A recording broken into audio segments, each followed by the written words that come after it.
Welcome to Jerry's Cafe. We are a destination cafe, and we offer craft food and beverages, meaning we make everything fresh on site when you order. And all of our food and our beverages are prepared and served by adults with intellectual and developmental disabilities. And then lastly, just say the name. Tom? There you go. Enjoy. My favorite part of working at Jerry's Cafe is definitely interacting with friends I've met throughout the years and the espresso machine. My co-founder Amy Philpott and I opened Jerry's Cafe for job opportunities. And a staggering statistic tells us that 80% of adults with disabilities are unemployed. I believe differently, and this is the place where our employees can work and feel proud and contribute and can see that they have value and purpose, and they are given the responsibility that anyone would be given in a job, and we expect nothing less than them to perform at their highest level. So we see great success in every single employee and their independence and their offerings and activities here at Jerry's Cafe.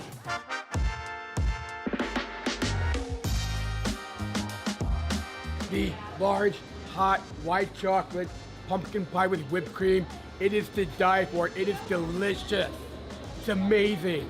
Well, the favorite part of working here is that I get to serve customers.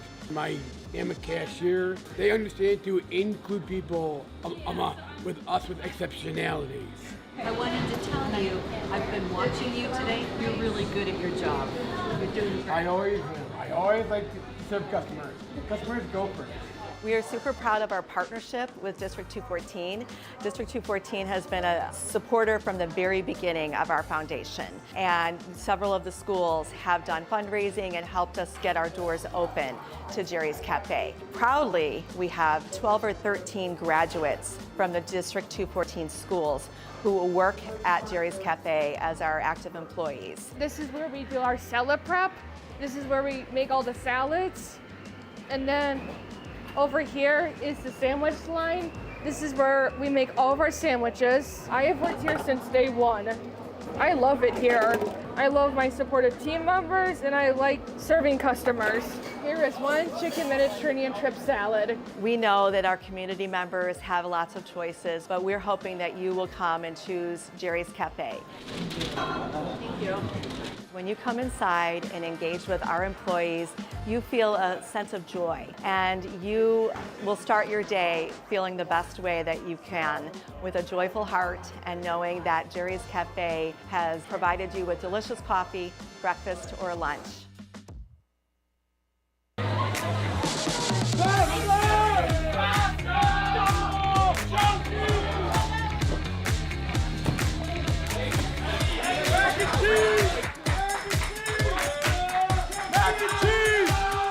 All right, welcome to our 55th year of putting together an incredible community service project through our SOS class here at John Hersey High School.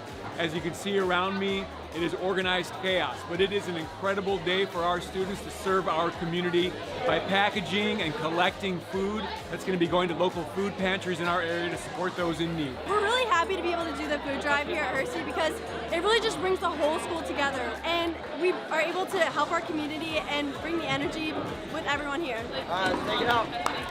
For the past, I would say about 2 months, we've been kind of working together with SOS, Junior Leaders, Baseball, and we've all gathered together. We've done bag and tag with 12 different communities, and we've all come together, and it's really amazing to see the turnout. And then later on, we're going to be visiting 8 local food pantries, and it's really exciting.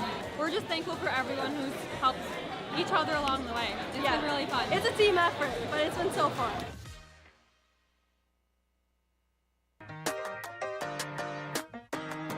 Prospect Marching Knights are heading to D.C. We're in Washington, D.C.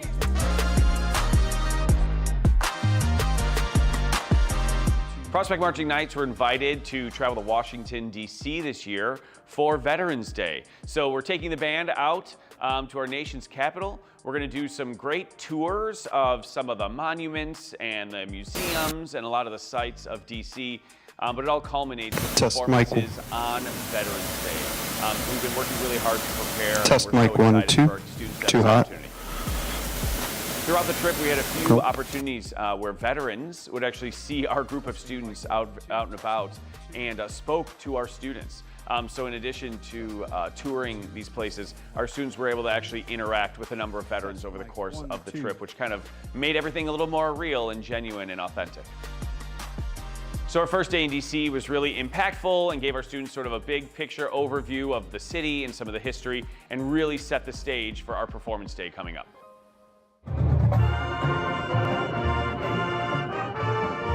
So on Veterans Day, our morning started off with a performance at the Lincoln Memorial. There we were right on the steps of the Lincoln Memorial, facing the Washington Monument. Just a really special opportunity for our students to have a really great place to perform. It was an honor to perform on the steps of the Lincoln Memorial with the PMK, where so much of America's history has taken place. The experience was very impactful for me. It was a unique opportunity that I have never had before, and it was something that I will cherish for the rest of my life.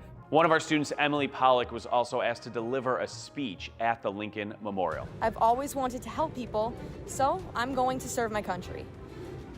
More specifically, I want to become an officer in the military. Her speech was really wonderful and got a really great reception at the event. In fact, after the event was over, I had a number of veterans come track me down to tell me how great her speech was, and actually they wanted to meet her and take pictures with her because they were so moved by what she had to say. My father served in the Navy, and so he instilled in me the value of serving and caring for our veterans and those who serve us. And so being able to thank them today and place medals around their shoulders and welcome them home was really impactful for me as well. United States Air Force. It was an honor to play at the World War II Memorial today. It was such an honor because music is a way to share emotions without using words.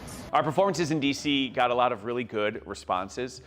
One of them, a story was told to me by one of our chaperones, that there was literally a Marine veteran who was at a performance at the Iwo Jima Memorial who was literally in tears watching the performance and just expressed to our chaperone how much it meant to him that this group of teenagers from the Chicago area had come out there and was performing, and he was just really moved by it, and I thought that was just a really neat story to hear coming out of the performance.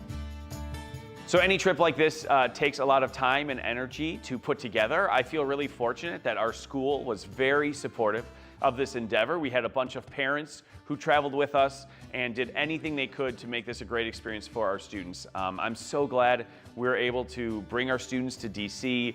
Veterans Day seemed like a perfect time to bring them, and it really, just in the end, I think the whole trip turned out really, really great, and I'm so happy we were able to make it happen.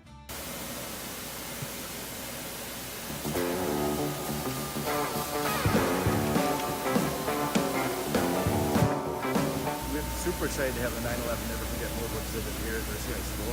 As the truck arrived, we had Testing 1, 2. Hershey parents Test out front 1, 2. with some patriotic Test 1, balloons. 2. We had Hershey students lining the sidewalks. We had some mini American flags like they would show on the honor flights. Sorry about all the testing The spirit was from high. the audience, whoever's in the theater right now. Apologies for that. Good morning. I'd like to welcome you to the Stephen Siller Tunnel of Towers mobile exhibit. We have a 50-foot trailer, approximately 1,100 square feet exhibit.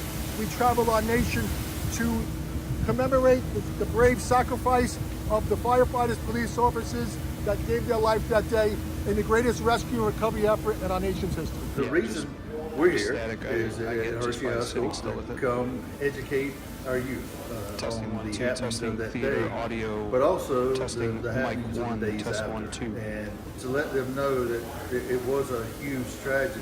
It was the single largest loss of life day we've ever had. It was also the largest rescue we've ever had as well.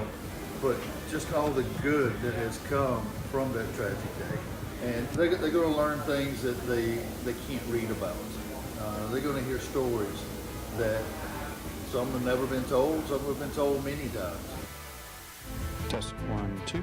I do Stephen not. Siller was one of the 343 firefighters that died that morning. He was getting off duty that morning. He was going to play golf with his older brothers.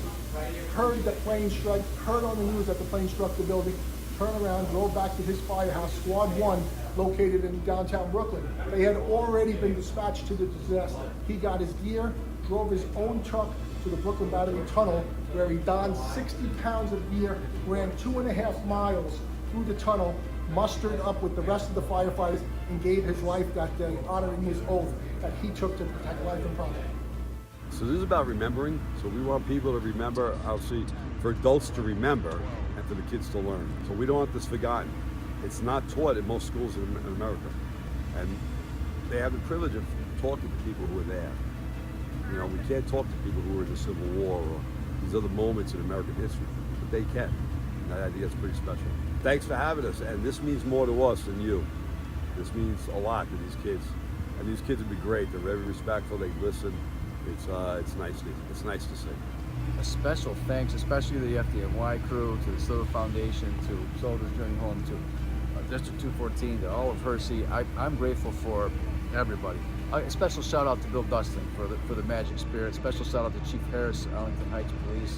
The coolest part about this project was there's like a whole bunch of people that were on it and did it. It wouldn't have happened without a whole bunch of people. The list is just too long, and to me, that's actually a good thing to celebrate.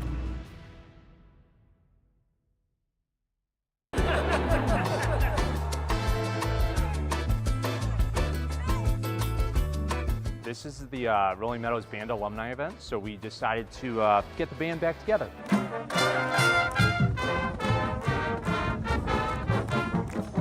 This year being the 40th anniversary of the Jazz and Meadows Festival, so it was kind of an opportunity to, hey, can we bring people back at homecoming? I had talked to some of the previous band directors, so that's Len King in the 70s, 80s, early 90s. We have Bill Jastrow and David Boggs from the 90s, and then of course Chris Booty, who retired several years ago. Those people set the foundation for everything that we have here. I'm giving you 100. Oh my God, look at you. I'd have paid money to be here tonight. I really would have. It's one of those things I'd pay money to be here. This is the band reunion where your closest friends were really at in high school. And so you're with your closest friends and regrouping after 40-something years and going, holy cow. Yeah. Mr. King is the reason why I'm here today, not just at the school, but what I do in life. I owe everything to Mr. King. If it weren't for him, I wouldn't have gone to college. And if I hadn't gone to college, who knows what I would be doing. You know, some of the stuff that we're doing right now is like we never stop doing it, you know, just to be around these guys again and just hanging out. 40 years seems like a long time, but it seems like it's kind of a short time too, you know. This is fantastic. I mean, I knew it was going to be good, but not this good. 52 of my actual students are in this group. I get a lot of feedback from them telling me how much they enjoyed the music program with me and how they appreciate music for their life. That's really special because to know that they are still thinking about me and what we did here, it's just very satisfying. Well, I flew back, and I'm glad I did, you know, especially to see Mr. King. He meant a lot to us. He just brought in the jazz, and I mean, we had world-class, you know, experience that most kids never would have had, you know, a real depth of exposure to great music because of Mr. King, so I'm glad I got to see him. It's so fun to be back though, I love it. My family's here, they're so excited. So is my family. Yeah. My son's here, my husband's here, so yeah. It's really great. If you are on the fence of coming, debating about whether to come or not, you should definitely come next time. It feels like a long time ago, but in some ways like you never left. Like I'm like, okay, we're gonna go march over to the stadium and we're gonna play for the football team. So yeah, okay.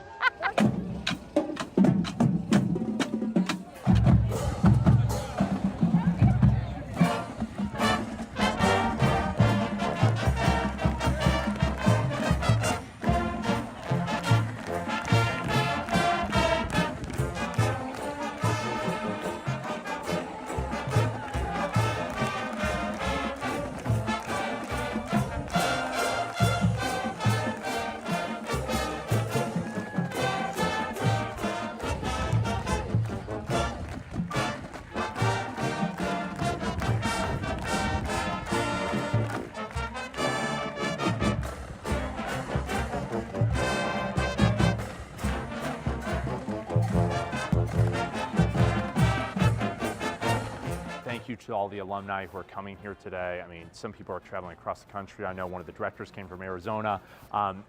That's a testament to really what this event is about, and it's bringing people together through our shared love of music and how music has changed our lives and shaped who we are as humans. Alumni, thank you, thank you, thank you, thank you.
Welcome to Jerry's Cafe.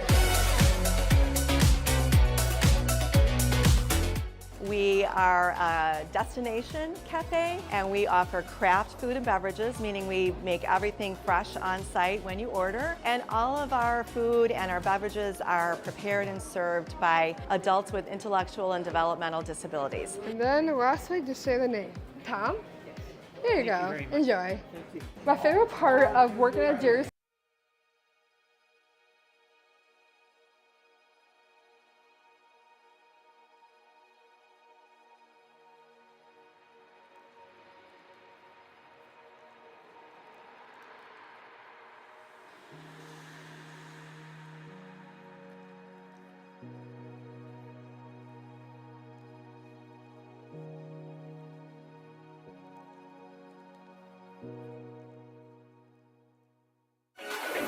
Welcome to Jerry's Cafe.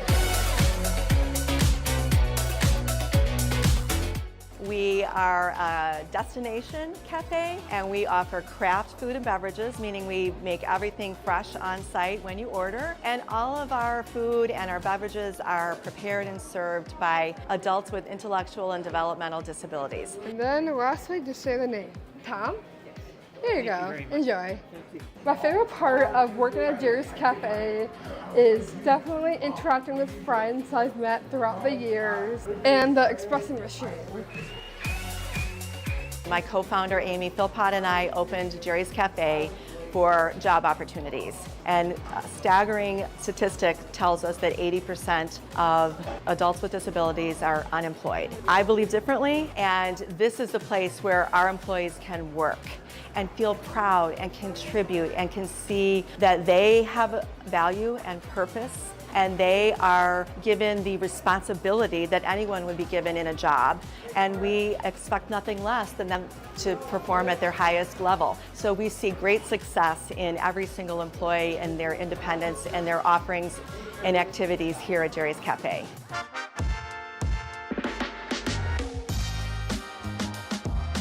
The large, hot, white chocolate pumpkin pie with whipped cream, it is to die for. It is delicious. It's amazing. Well, the favorite part of working here is that I get to serve customers. I am a cashier. They understand to include people with exceptionalities. I wanted to tell you, I've been watching you today. You're really good at your job. You're doing great. I always like to serve customers. Customers go first. We are super proud of our partnership with District 214. District 214 has been a supporter from the very beginning of our foundation, and several of the schools have done fundraising and helped us get our doors open to Jerry's Cafe. Proudly, we have 12 or 13 graduates from the District 214 schools who work at Jerry's Cafe as our active employees. This is where we do our salad prep. This is where we make all the salads. And then over here is the sandwich line. This is where we make all of our sandwiches. I have worked here since day one. I love it here. I love my supportive team members, and I like serving customers. Here is one chicken Mediterranean trip salad. We know that our community members have lots of choices, but we're hoping that you will come and choose Jerry's Cafe. Thank you. When you come inside and engage with our employees, you feel a sense of joy, and you will start your day feeling the best way that you can, with a joyful heart and knowing that Jerry's Cafe has provided you with delicious coffee, breakfast, or lunch.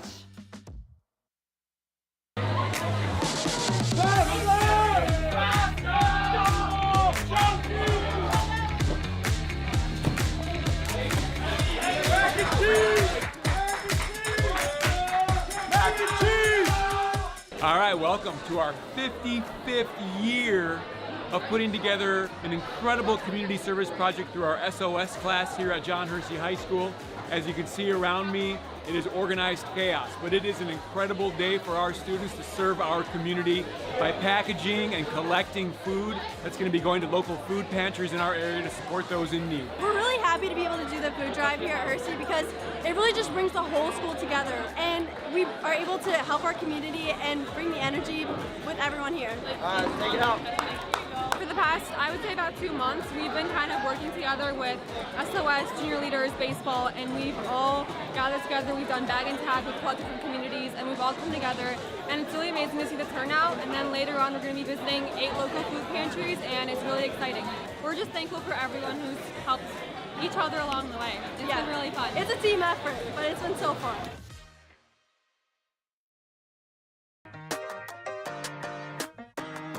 Prospect Marching Knights are heading to D.C. We're in Washington, D.C.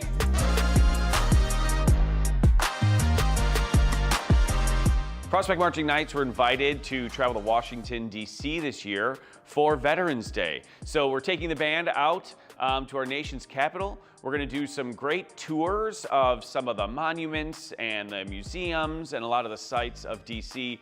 But it all culminates with performances on Veterans Day. So we've been working really hard to prepare, and we're so excited for our students to have this opportunity.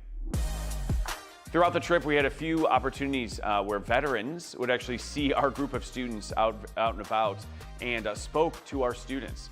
So in addition to touring these places, our students were able to actually interact with a number of veterans over the course of the trip, which kind of made everything a little more real and genuine and authentic. So our first day in DC was really impactful and gave our students sort of a big picture overview of the city and some of the history, and really set the stage for our performance day coming up.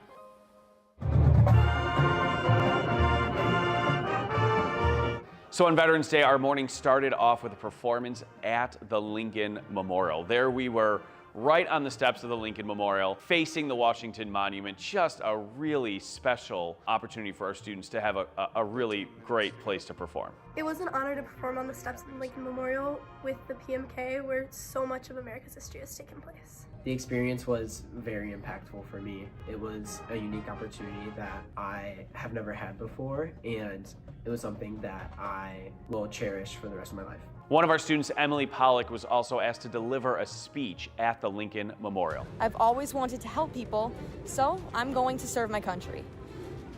More specifically, I want to become an officer in the military. Her speech was really wonderful and got a really great reception at the event. In fact, after the event was over, I had a number of veterans come track me down to tell me how great her speech was, and actually they wanted to meet her and take pictures with her because they were so moved by what she had to say.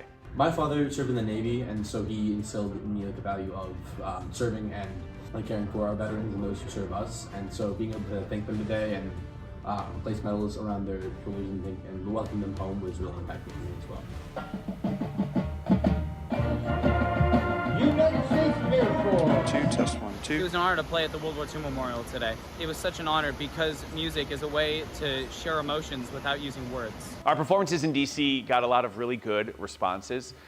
One of them, a story was told to me by one of our chaperones, that there was literally a Marine veteran who was at a performance at the Iwo Jima Memorial who was literally in tears watching the performance and just expressed to our chaperone how much it meant to him that this group of teenagers from the Chicago area had come out there and was performing, and he was just really moved by it, and I thought that was just a really neat story to hear coming out of the 12, 13, 14, 11 minutes to go. So any trip like this takes a lot of time and energy to put together. I feel really fortunate that our school was very supportive of this endeavor. We had a bunch of parents who traveled with us and did anything they could to make this a great experience for our students. I'm so glad we were able to bring our students to DC. Veterans Day seemed like a perfect time to bring them, and it really, just in the end, I think the whole trip turned out really, really great, and I'm so happy we were able to make it happen.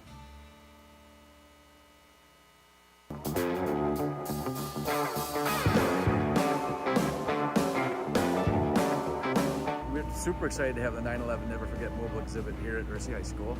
As the truck arrived, we had Hershey parents out front with some patriotic balloons. We had Hershey students lining the sidewalks. We had some, mini American flags like they would show on the honor flights.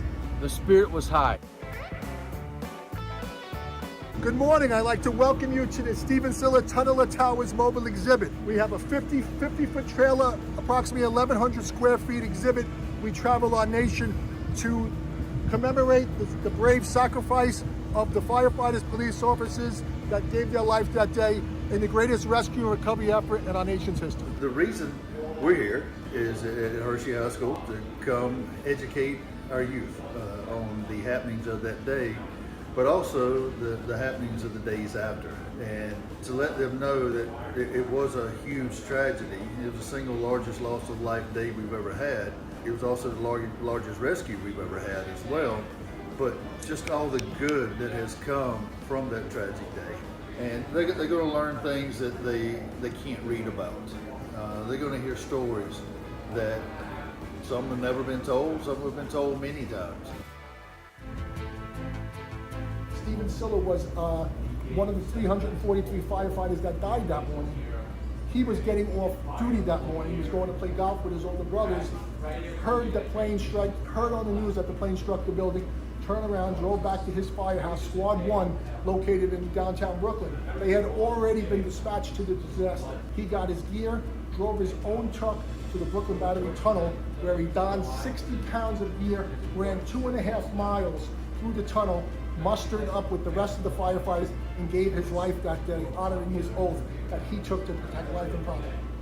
So this is about remembering. So we want people to remember, obviously, for adults to remember and for the kids to learn. So we don't want this forgotten. It's not taught in most schools in America. And they have the privilege of talking to people who are there. You know, we can't talk to people who were in the Civil War or these other moments in American history, but they can. And I think that's pretty special.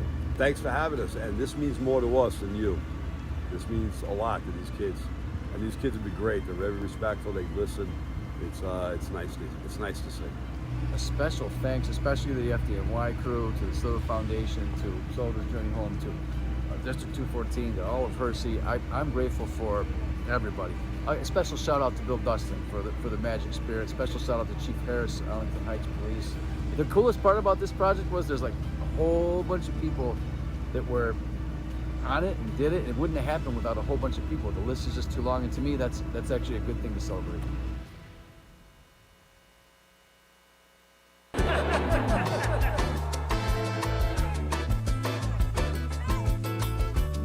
This is the Rolling Meadows Band Alumni event, so we decided to get the band back together.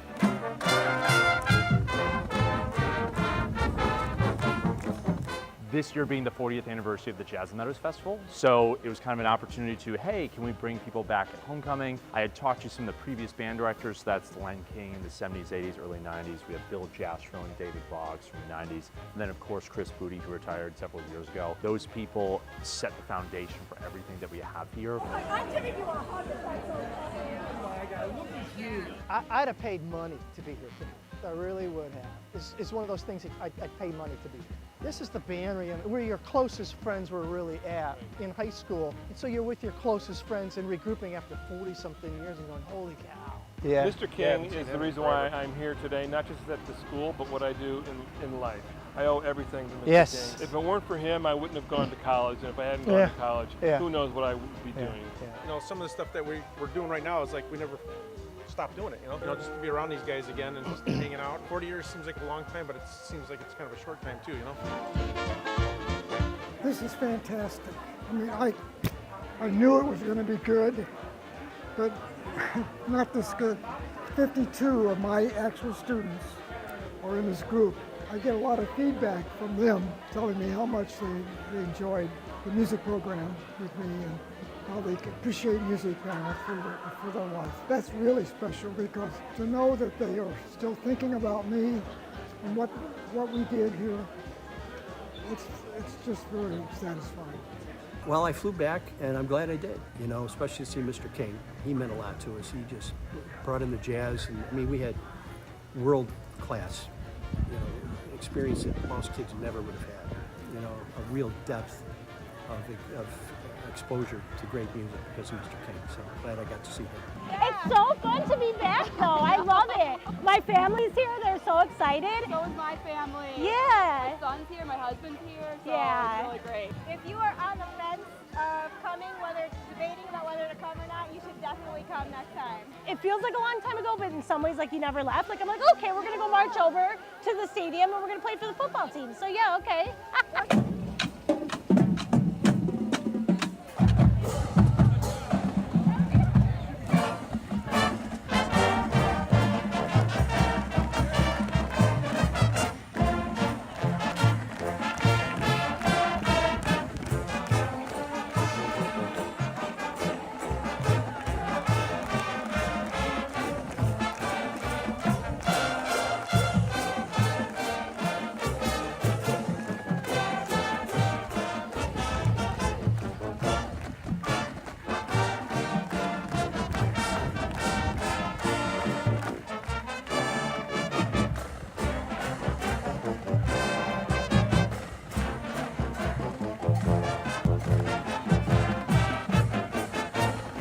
thank you to all the alumni who are coming here today. I mean, some people are traveling across the country. I know one of the directors came from Arizona. That's a testament to really what this event is about, and it's bringing people together through our shared love of music and how music has changed our lives and shaped who we are as humans. Alumni, thank you, thank you, thank you, thank you.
Test, test, 1, 2, 3, test.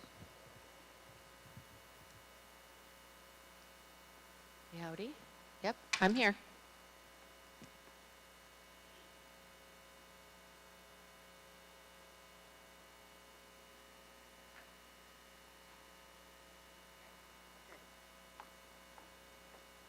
Good evening. Welcome to the Township High School District 214 Board of Education meeting for Thursday, June 12th, 2025. Ms. Keys, could you please call the roll? Ms. Baldino, Ms. Chung, Mr. Dessling, Mr. Fiorito, Mr. Heineman, Mr. Sager, and Ms. Kreutzer. Present. We have a quorum. Thank you. Could everyone please stand for the Pledge of Allegiance? I pledge allegiance to the flag of the United States of America and to the republic for which it stands, one nation, under God, indivisible, with liberty and justice for all. Thank you. Next on the agenda is the approval of the agenda. Can I have a motion and a second, please? There's been a motion and a second. Please call the roll. Fiorito. Heineman. Baldino. Chung. Dustling. Sager. Kreutzer. Aye. Motion carries 601. Thank you. Next on the agenda is approval of the minutes of the open and closed meetings of May 29th, 2025. Can I have a motion and a second, please? There's been a motion and a second. Any discussion? Please call the roll. Fiorito. Heineman. Baldino. Chung. Dustling. Sager. Kreutzer. Aye. Motion carries 601. Thank you. Next on the agenda is board recognition. I'd like to call up Mr. Maggi, please.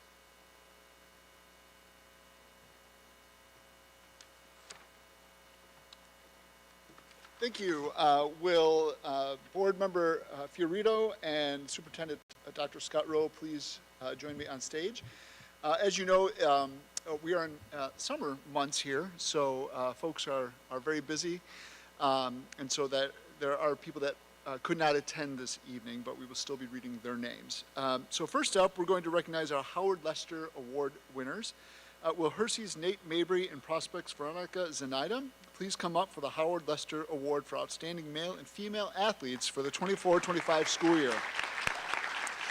Howard Lester devoted a lifetime to youth, worked 42 years in the field of education, and served as the school district's coordinator of health, PE, athletics, and driver's ed. In fact, Buffalo Grove's gymnasium is named after him. The Howard Lester Award is presented annually to District 214's most outstanding male and female senior athletes. So Nate achieved the rare feat of earning state medals in 3 sports: gymnastics, diving, and soccer. As a sophomore, he won state titles in 2 gymnastics disciplines along with the all-around medal. He captained Hersey's state championship soccer team. As a diver, he twice finished among the top 10 in the state. Nate's leadership work included membership in Hersey's Service Over Self Club and working as a youth tumbling instructor. He also compiled a sterling academic record, earning status as the National Merit Commended Scholar and AP Scholar with distinction.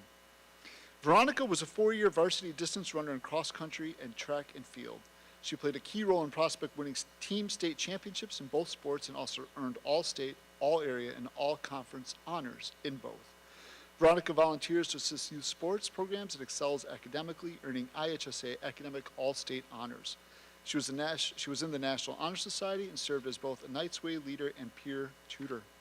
Congratulations, Nate, Veronica, and athletic directors Julia Barthel and Scott McDermott. Congratulations.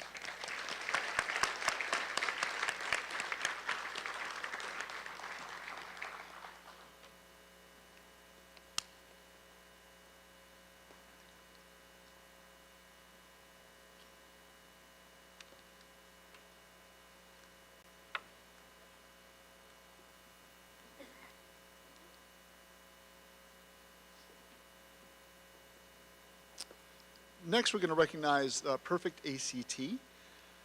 Will Prospects Vilbon Kalaru,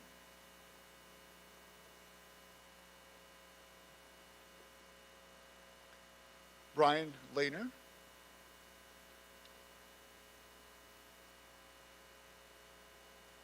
Sienna Murray,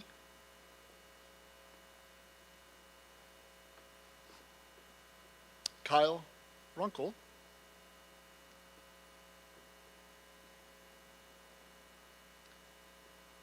and Kiara Stathakis, please come up.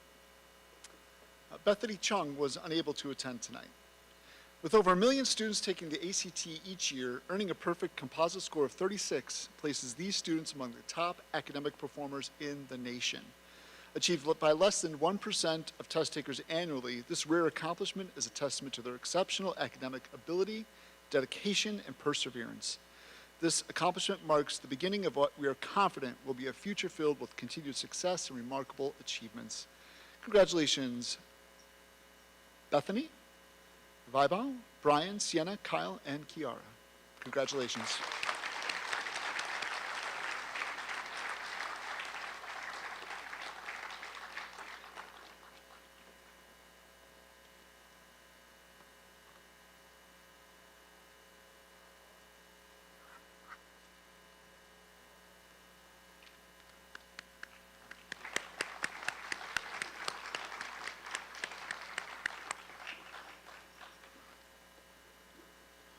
Will Prospect's journalism students please come up? First up, we have Xander Atkins.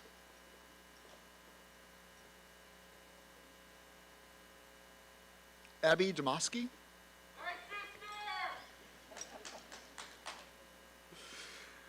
Jocelyn Farina. Amanda Feinberg.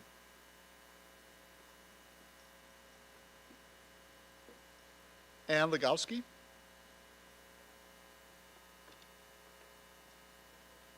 Amelia Maslowski.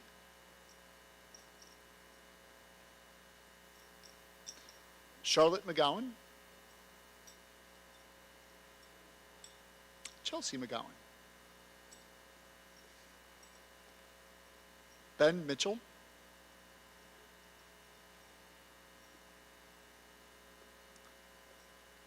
Sienna Mirandola.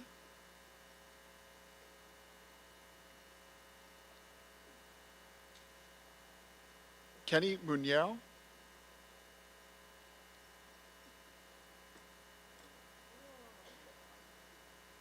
Stella Palm.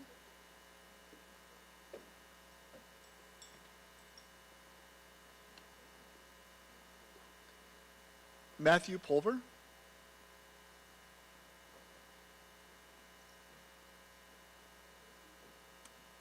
Kyle Struzik.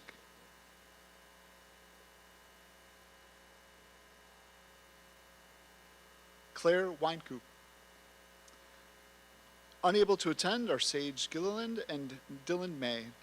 Knight Media brought home Prospect's first ever IHSA State Journalism Championship on Friday, April 25th by scoring a program record 25 points at the state meet. The Knights were led by their incredible 3 individual state championship entries. Junior Stella Palm won state title in newspaper design. Junior Kyle Struzik earned the top spot in yearbook caption writing, and the senior trio of Amelia Maslowski, Ben Mitchell, and Kenny Muñoz won the championship in TV news. Also bringing home state medals were senior Abby Demoski, who took second place in infographics, and the duo of freshmen Charlotte and junior Chelsea McGowan, who teamed up to take 5th place in yearbook theme development.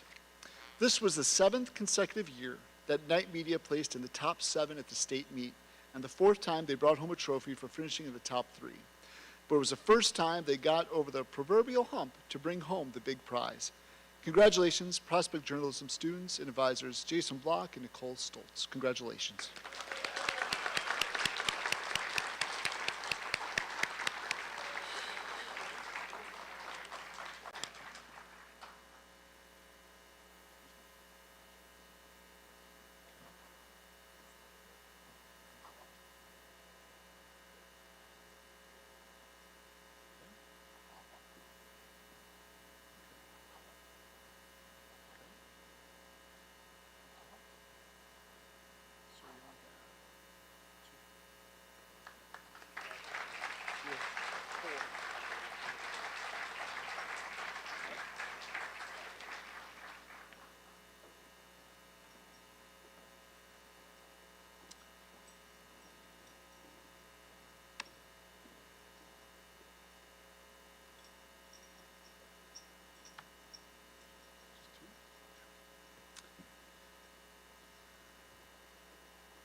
Next up, we're going to recognize the Super State Band Festival students.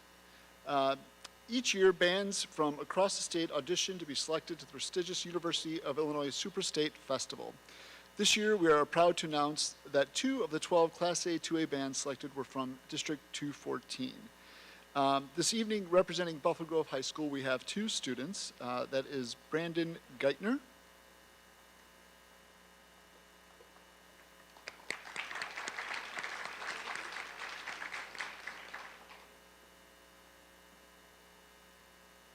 and Arav Patel.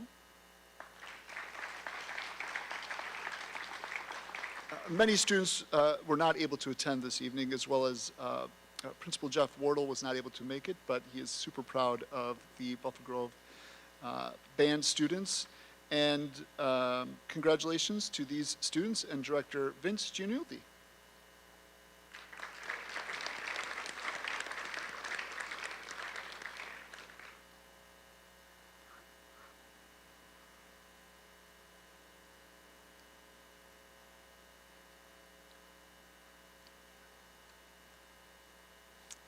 Additionally, the John Hersey High School Super State Band students were unable to be here tonight due to rehearsal for an upcoming concert and parade. While they cannot join us in person, we want to extend our heartfelt congratulations on their outstanding achievement. Congratulations, Hersey students and band director Spencer Heil. Congratulations. That's Hersey as well.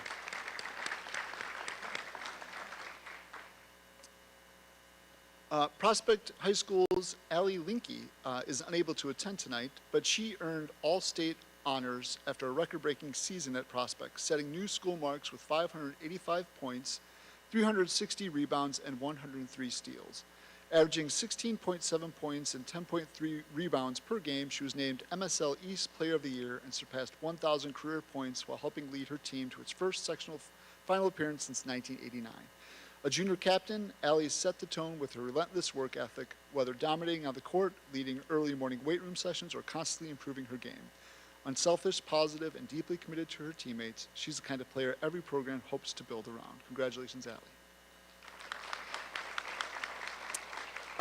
Additionally, Roaring Meadows High School's Ian Militic is unable to attend tonight, but he's being recognized for his outstanding achievements in boys basketball, earning prestigious all-state honors from multiple organizations. His exceptional performance on the court has earned him spots on the all-state teams for the Illinois Basketball Coaches Association, Champaign News Gazette, Illinois Hoop Scoops, and Hoops Report.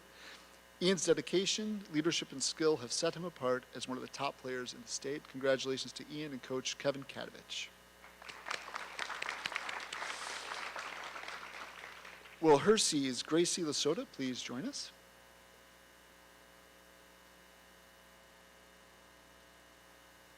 Junior Gracie Lasota has been named an Illinois High School Soccer Coaches Association All-State Player for the 2025 girls soccer season, becoming the first in school history to earn the honor 2 years in a row.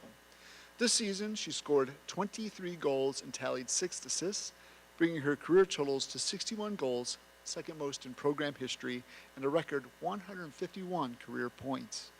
Gracie also repeated as All-Conference, All-Area, and MSL East Player of the Year. Congratulations, Gracie and Coach Mike Rusniak.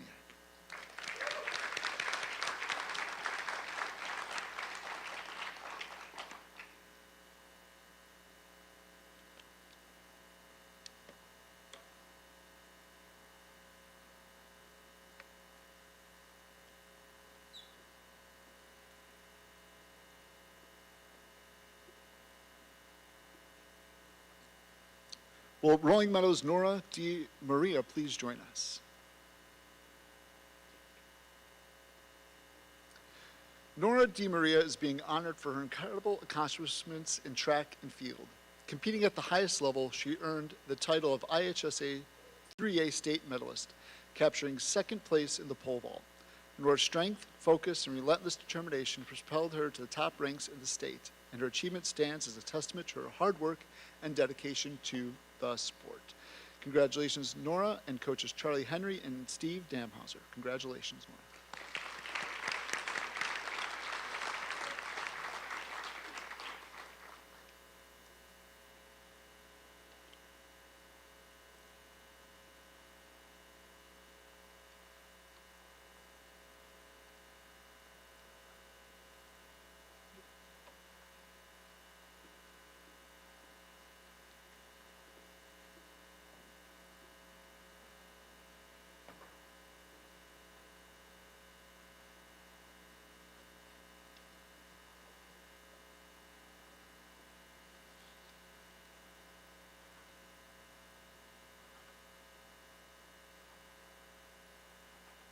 Okay. Will Prospect High School's girls track and field students please line up? Olivia Garcia.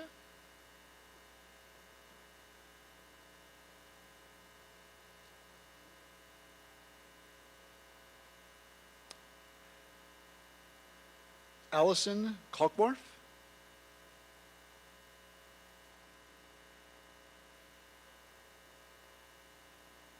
Mary Leba.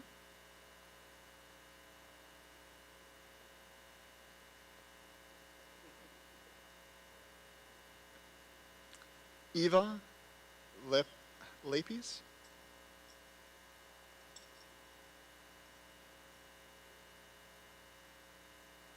Samantha Lobash.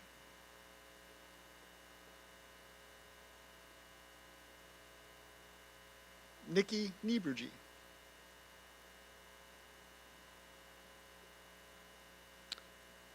Meg Peterson.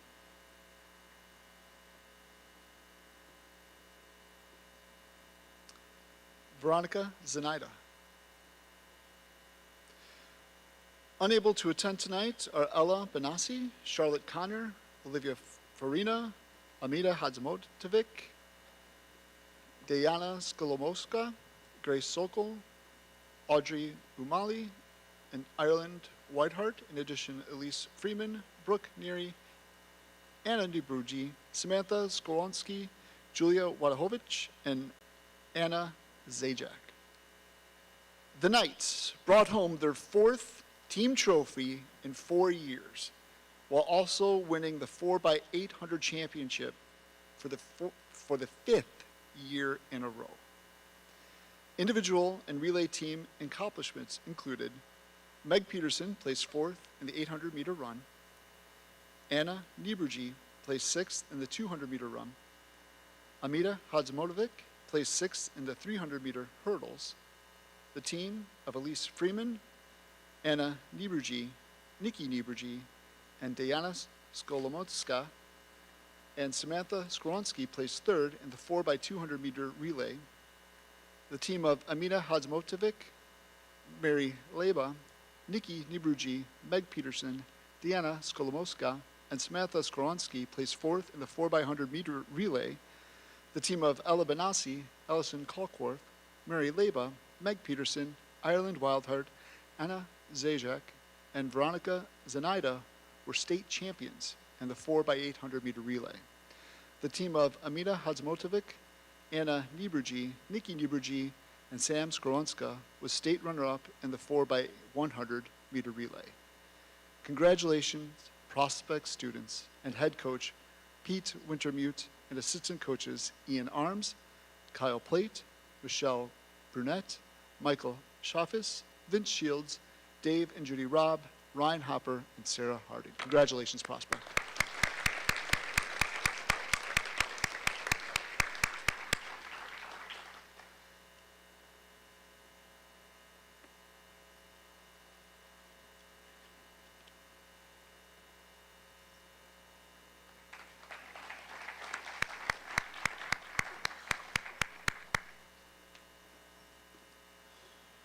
Would Principal Dr. Paul Kelly please join us for this next recognition?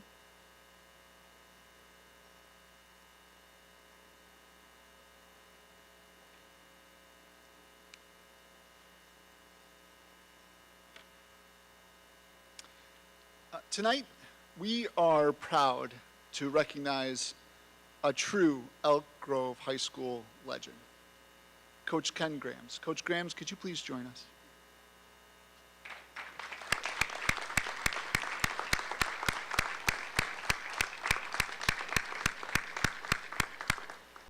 Coach Grams began teaching at Elk Grove High School the year it opened in 1966, and he's never left.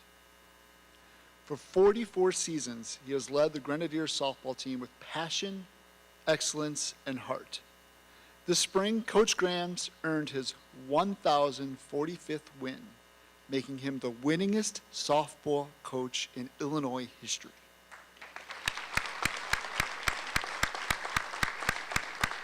But his impact goes far beyond the diamond. Coach Grams has been the voice of Elk Grove football as the school's PA announcer for 60 seasons, never missing a single game. He was inducted to the Illinois Coaches Association Softball Hall of Fame in 2004, and his legacy continues to grow. His devotion to students, the school, and the community is unmatched. Congratulations, Coach Grams. Your career is a testament to dedication, passion, and lifelong impact. Thank you for everything you've given to Elk Grove High School and High School District 214. Thank you, Coach Grams.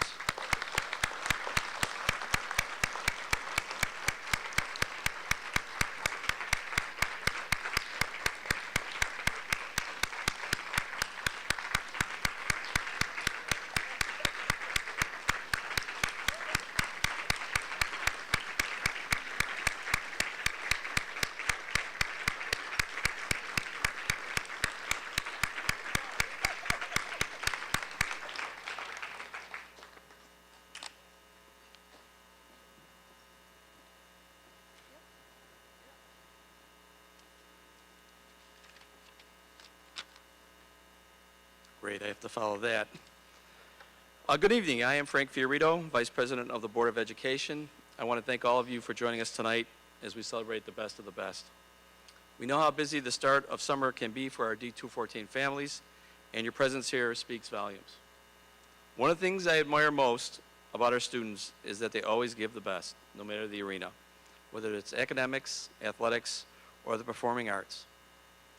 Not every student will earn the spotlight or walk across the stage tonight, but we are deeply proud of all our D214 students. You represent our district with smiles that are as bright as your futures. And now for a moment for the people behind the scenes. Those of you who have sat in those hard bleachers or packed theaters and given a high five after a big win or a hug after a tough day. If you cheered from the sidelines, been a part of the Students Fan Club, the one whose sister is one tonight, or an unofficial entourage, or supported them like our coaches, staff, and administrators do, please stand.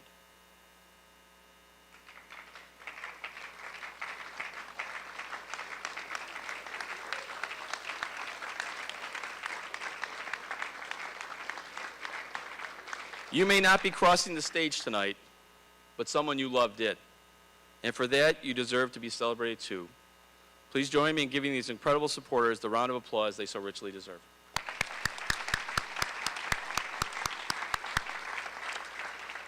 Thank you.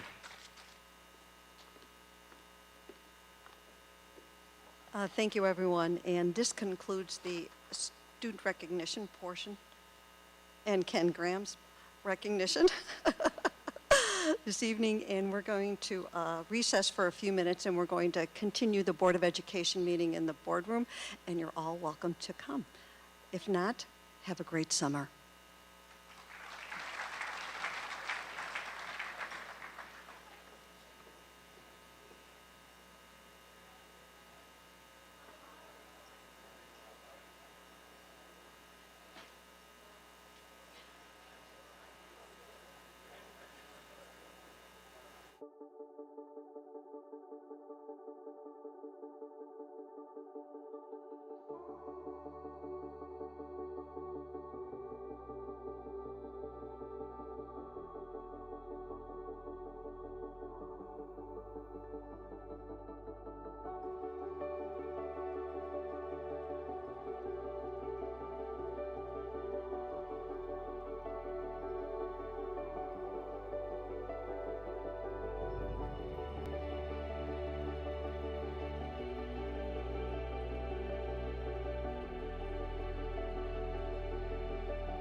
Are we on? Oh, good, thank you. So we returned from the student recognition, which was held in the theater. And next on the agenda is public comments, and I do have one person. Jessica, do you want to go to the podium?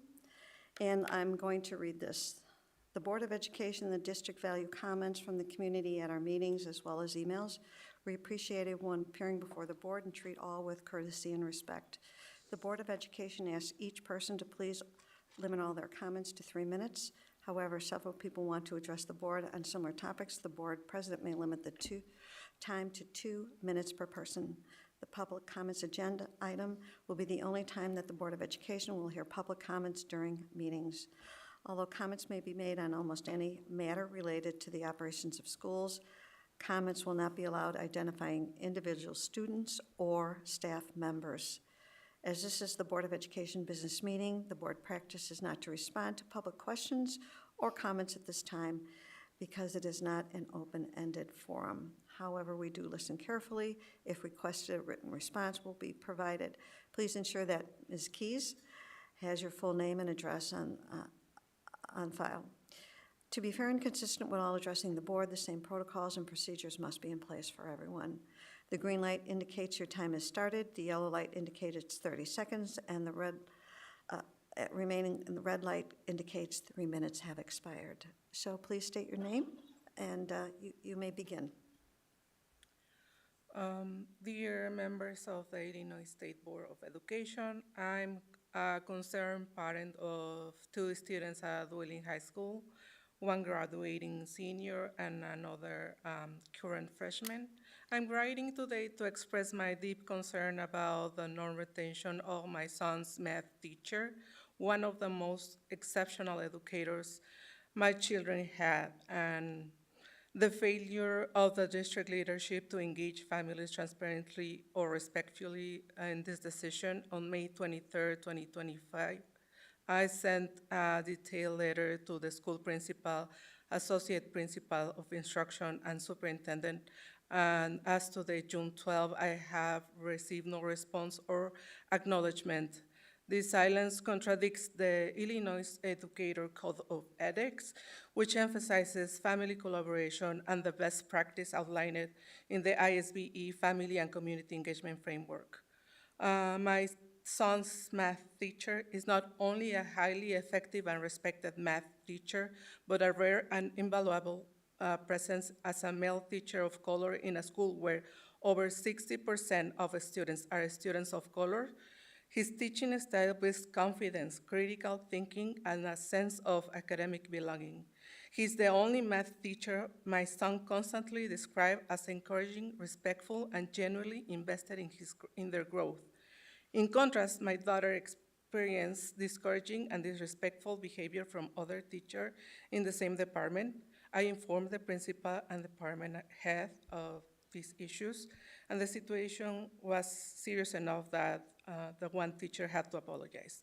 That teacher remains employed while my son's math teacher is being let go. To make matters more troubling, I know that teachers hired after my son's math teacher are being retained. If this issue is related to missing endorsement, I ask the board if my son's math teacher is the only teacher lacking of this credential, and if not, why is he being treated differently? Excuse me. Research based on ISB clearly shows that including parents in decision-making increases parental involvement and students' outcomes.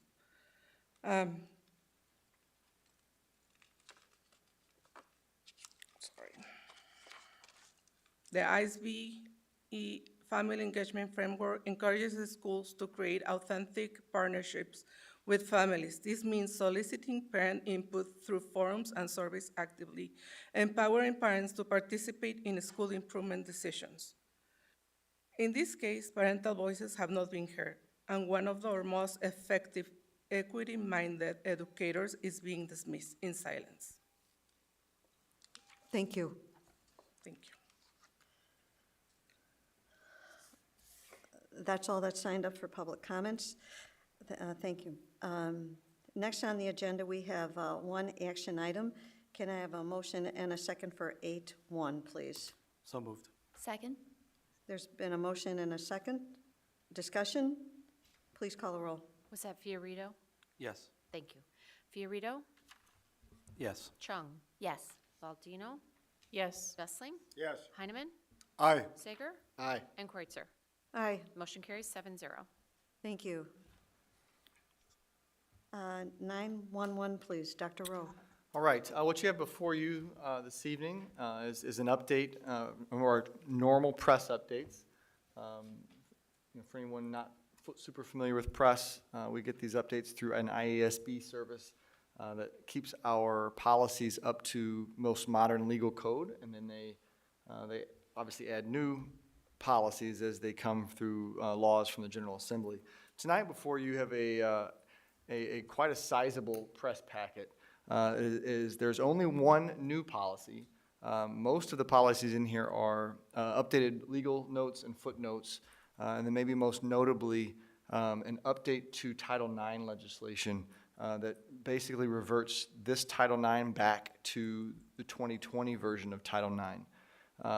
The new policy has to do with expecting mothers, teenage mothers, and children who have been involved in domestic abuse situations, and essentially states that expecting mothers and teenage mothers who have the ability to call themselves out of school in an excused absence to deal with the health of their child, but also that a young mother or a child in a domestic violence situation, we have the responsibility of offering them homebound tutoring if they have an extended absence or while they're taking care of that child or those circumstances. So that's the new policy, the gist of the new policy. Of course, we're happy and capable of offering those homebound services, and we have done a lot of work to update Title IX to the 2022 version, but we still remember what happened in 2020 and are able to go back fairly seamlessly to that. So if there are any questions, we'd be happy to answer them. Otherwise, we'll move this forward. Open it up to board members. Any questions on any policy? You can go now. Anyone? Okay, this is a discussion, and it'll come back to us. First reading. First reading, and it'll come back to us at the end of the month. Thank you. As with any discussion item, if you have questions, you can call superintendent anytime in the next couple weeks. So we have the tentative budget. Mr. Keeley. Thank you very much. Good evening, everybody. So this evening, we are presenting the tentative budget for the fiscal year 26, that's 25-26 school year, fiscal year budget.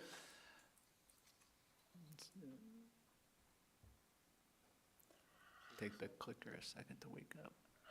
There we go. Just a quick overview of what we're going to discuss tonight. But before I do get started, I do want to thank all the members of the administration and the board. Everybody has pitched in on this budget. I have the honor of presenting it to the Board of Education, but it is through the work of our team, not only the superintendent's cabinet, but all of the budget managers and all of the talented folks in the business services. So I am excited as you can be for a budget to present this to you this evening.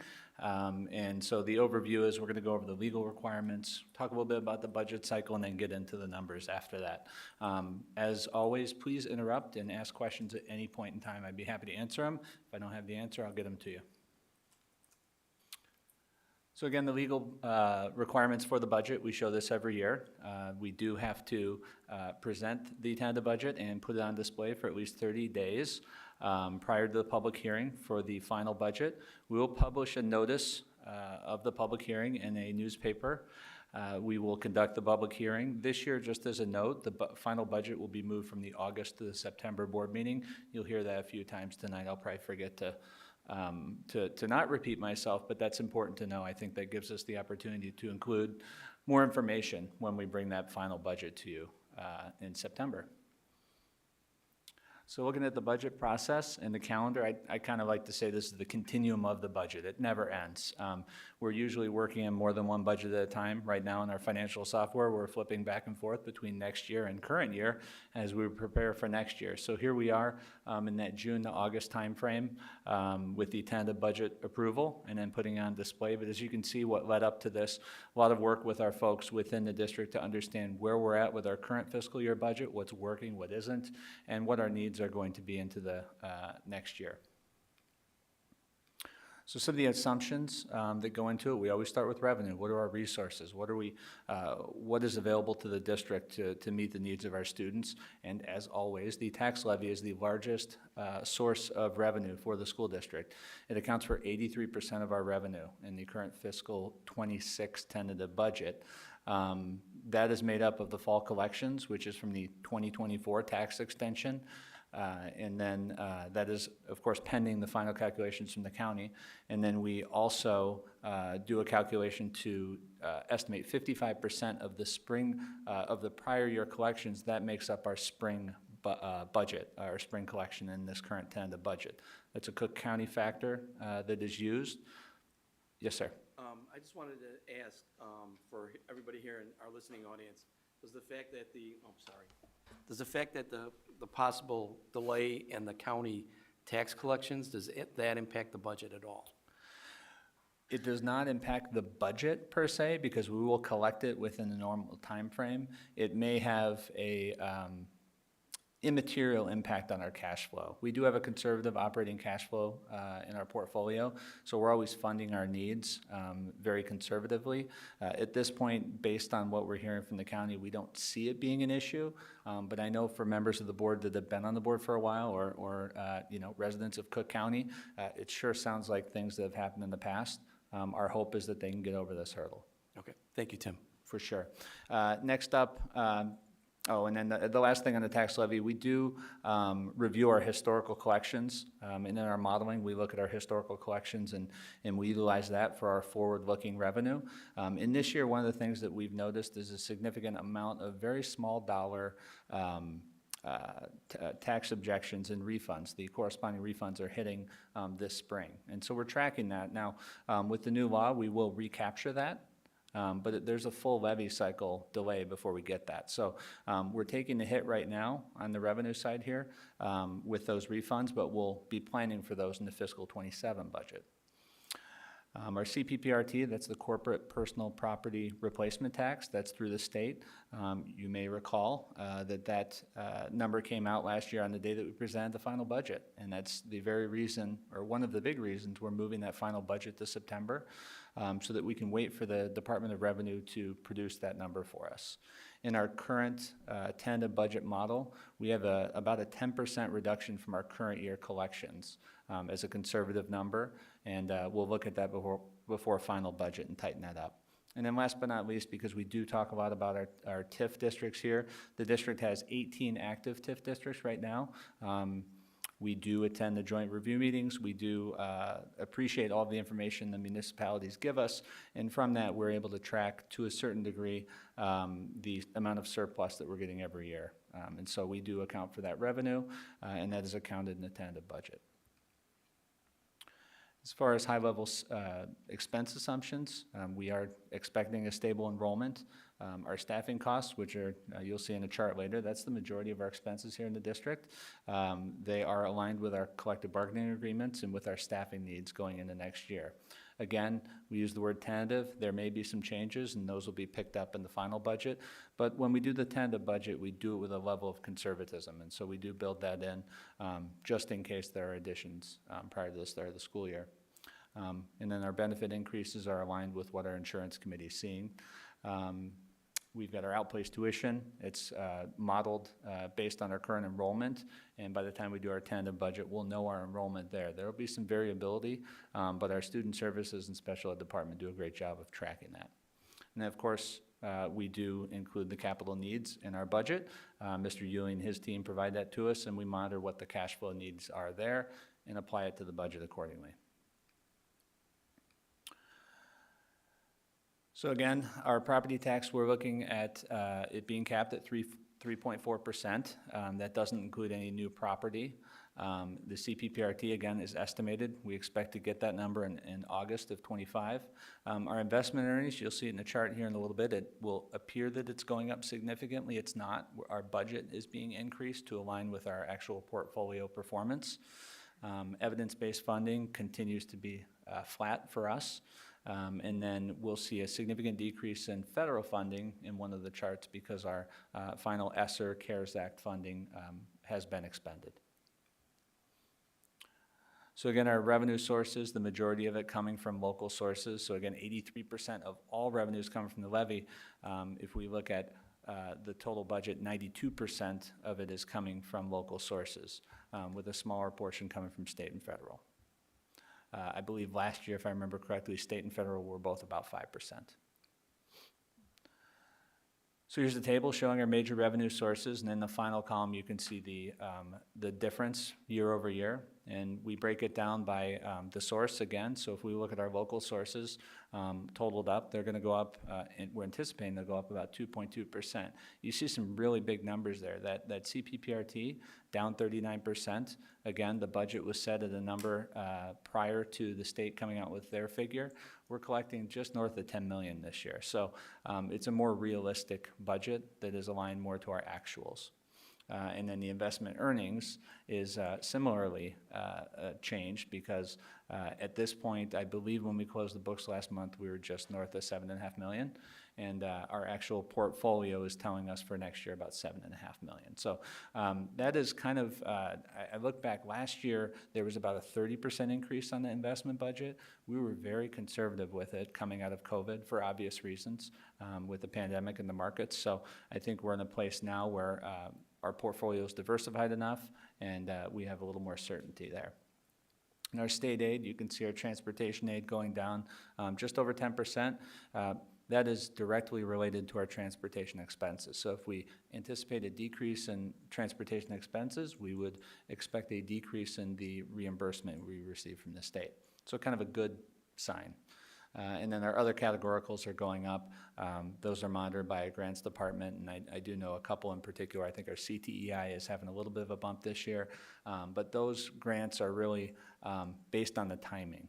And so I know our title grants, for instance, which I know aren't state, we had a bit of a bump where they ended up on the other side of July 1st last year. And so it gives you some of these unnatural inflations, if you will, on the table. And again, federal, there's a significant decrease in relation to the CARES funds. So when we look at our total revenue without the transfers, there's about a 1.2% increase. And then we have a significant increase in the transfers of funds, which on our books we recognize as revenue. Those transfers are funds coming from our operating funds, in this case operating and maintenance, and going to our capital projects funds to fund those projects. Overall, total revenue is going up 2.7%. And then we provide this. We didn't provide this last year, but I think it's good because we're having these conversations about what's an operating fund, what's non-operating fund. As we know, the operating funds are what keep the buildings going and keep the classes going day to day, and the non-operating are your, traditionally the largest portion of it is your capital projects and your debt, both of which obviously do not necessarily are not necessarily required to keep the building going every day, but have kind of a longer view to them. So our operating funds are going up by about 4.5%, and you can see the largest jump outside of working cash is coming in education and transportation. So now we move to the expenditures, and again, as I mentioned, the salary and benefits are aligned with our collective bargaining agreements, and the benefits are aligned with our renewal rates. Now the benefits are going to be a little bit inflated because at this point we don't have very many months of claims. By the time we get to the final budget, there will be a lot more information. Our insurance committee will be able to inform us on that. Our school budgets are aligned with what has been requested from the schools with slight increases depending on the building. I believe next year bowling is being added, and so we've accounted for that, so that would go into a building budget. The buildings and grounds, that's our Fund 20 operation and maintenance. There's a slight increase there. A lot of that is due to the inflationary impact on the supplies and materials we need on a day-to-day basis. And there are capital projects that will account for the remains of the current summer projects as well as a portion of next summer's projects. So speaking of construction, I just wanted to provide a couple slides to show the breakdown of how those work. So the current summer, we have just over $18 million worth of projects. They're listed there for you, but the important thing here on this slide is what portion of that is in the budget that we're presenting to you tonight, and that would be the $7.4 million. Typically, what we've seen in the past here in the district is our projects have been very heavy on the back end, 20 to 30% in the early fiscal year, and then the rest of it going at the end. You see the opposite here. We've talked about, Mr. Yuli's talked about with the Hersey project being accelerated with the environmental mitigation and then taking advantage of it and keeping those spaces offline. I think it saved us a lot on bid day, and it's going to allow us to return those spaces sooner than we typically would. So you see a smaller portion of this summer's projects are hitting the budget that we're presenting tonight. So next year's projects, I broke it into two different tables. Just to remind the board, we had one group that was per our typical plan, just over $15 million worth of construction. And then we had our discussions about the fund balance and looking at the fund balance position paper, and the board had a discussion about spending an additional $10 million on existing projects that were in the pipeline, but doing it a little bit more accelerated. So we brought those forward at the April 10th meeting. And so those combined $25.6 million worth of projects. Again, similar table. Here's the breakdown, but we see a smaller portion of that, so less than 50% is hitting this fiscal year. Why is that important? Because then when you put them together, you have less than 100%. And so when you look at this and when you look year over year for capital, you say, well, wait a minute, Tim, we're spending more. Why is the number lower? Well, because of the cash flow and the way those numbers are falling. So again, as you can see with the summer projects, only 45% are hitting in this fiscal year, so 55% will be in the next. We've included the 10-year health and life safety inspection, as well as just over $2 million for the operation and maintenance smaller projects that aren't necessarily those construction manager pepper projects.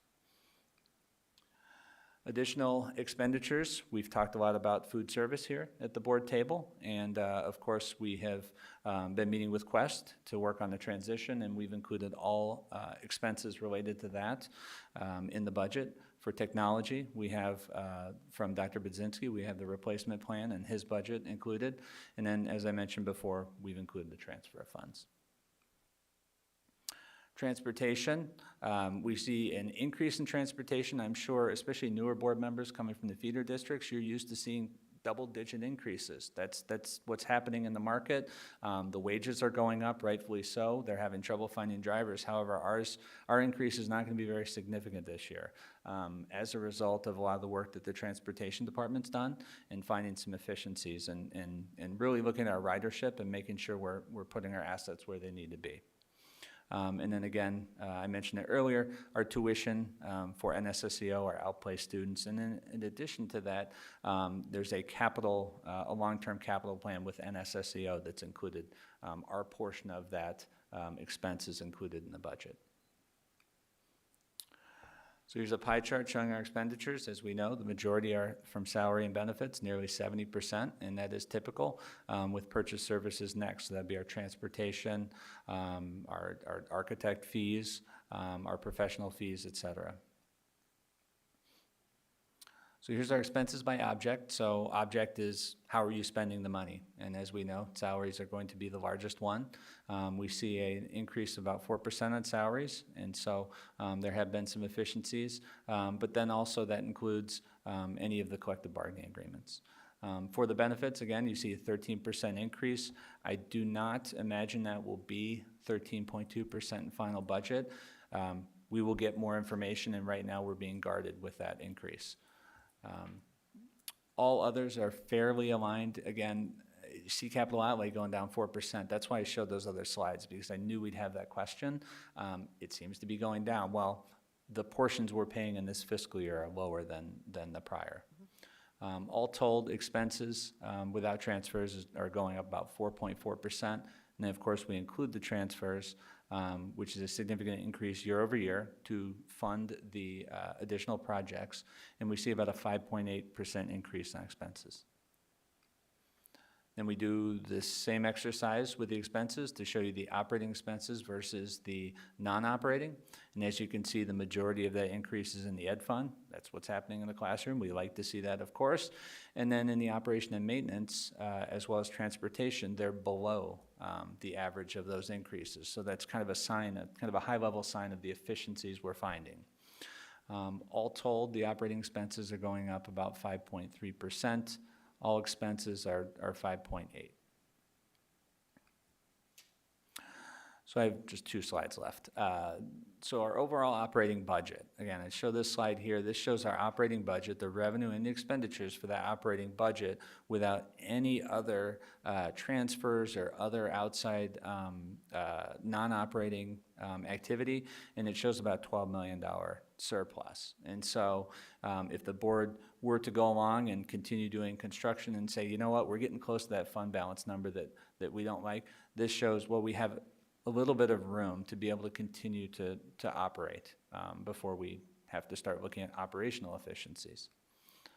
Then we put the transfer in, which allows us to fund the capital projects, and the operating fund only net is about a $4.4 million deficit. So we take that $4.4 million deficit, we add the non-operating funds, which the biggest of which, in terms of deficit, is capital projects. It does not have its own funding source. And you're looking at about a $9.1 million deficit. Now, I have to remind the board, I have that note on there as well. If you recall the conversations we had about fund balance spend, you know, the number Dr. Rowe had in mind was we would like to spend about $10 million of our fund balance this year with these coming projects. So keeping that in mind, with this number landing at 9.1, we're feeling comfortable with that. It is part of that mindful spend down. And here's where our fund balance percentages are. So from the operating funds, which is what the fund balance paper speaks to, all things to budget, we would be at 50.3% at the end of this year, which is still north of the old 50% number. And then when you include the operating funds, which are, as you can see, our IMRF and Social Security are carrying a decent balance proportionally. We actually have one of the lower IMRF rates in the state, and that's due to buying that rate down historically. But all told, we have about a 52% fund balance. Again, everything behaves in the budget as is. It will be just under 52%. So I think I've spoken enough. I'd be happy to answer any questions the board members have. Thank you. Board members? Mr. Dussling? Kayla, do you have any idea of, I imagine you do, Is it on? idea of what the TIF?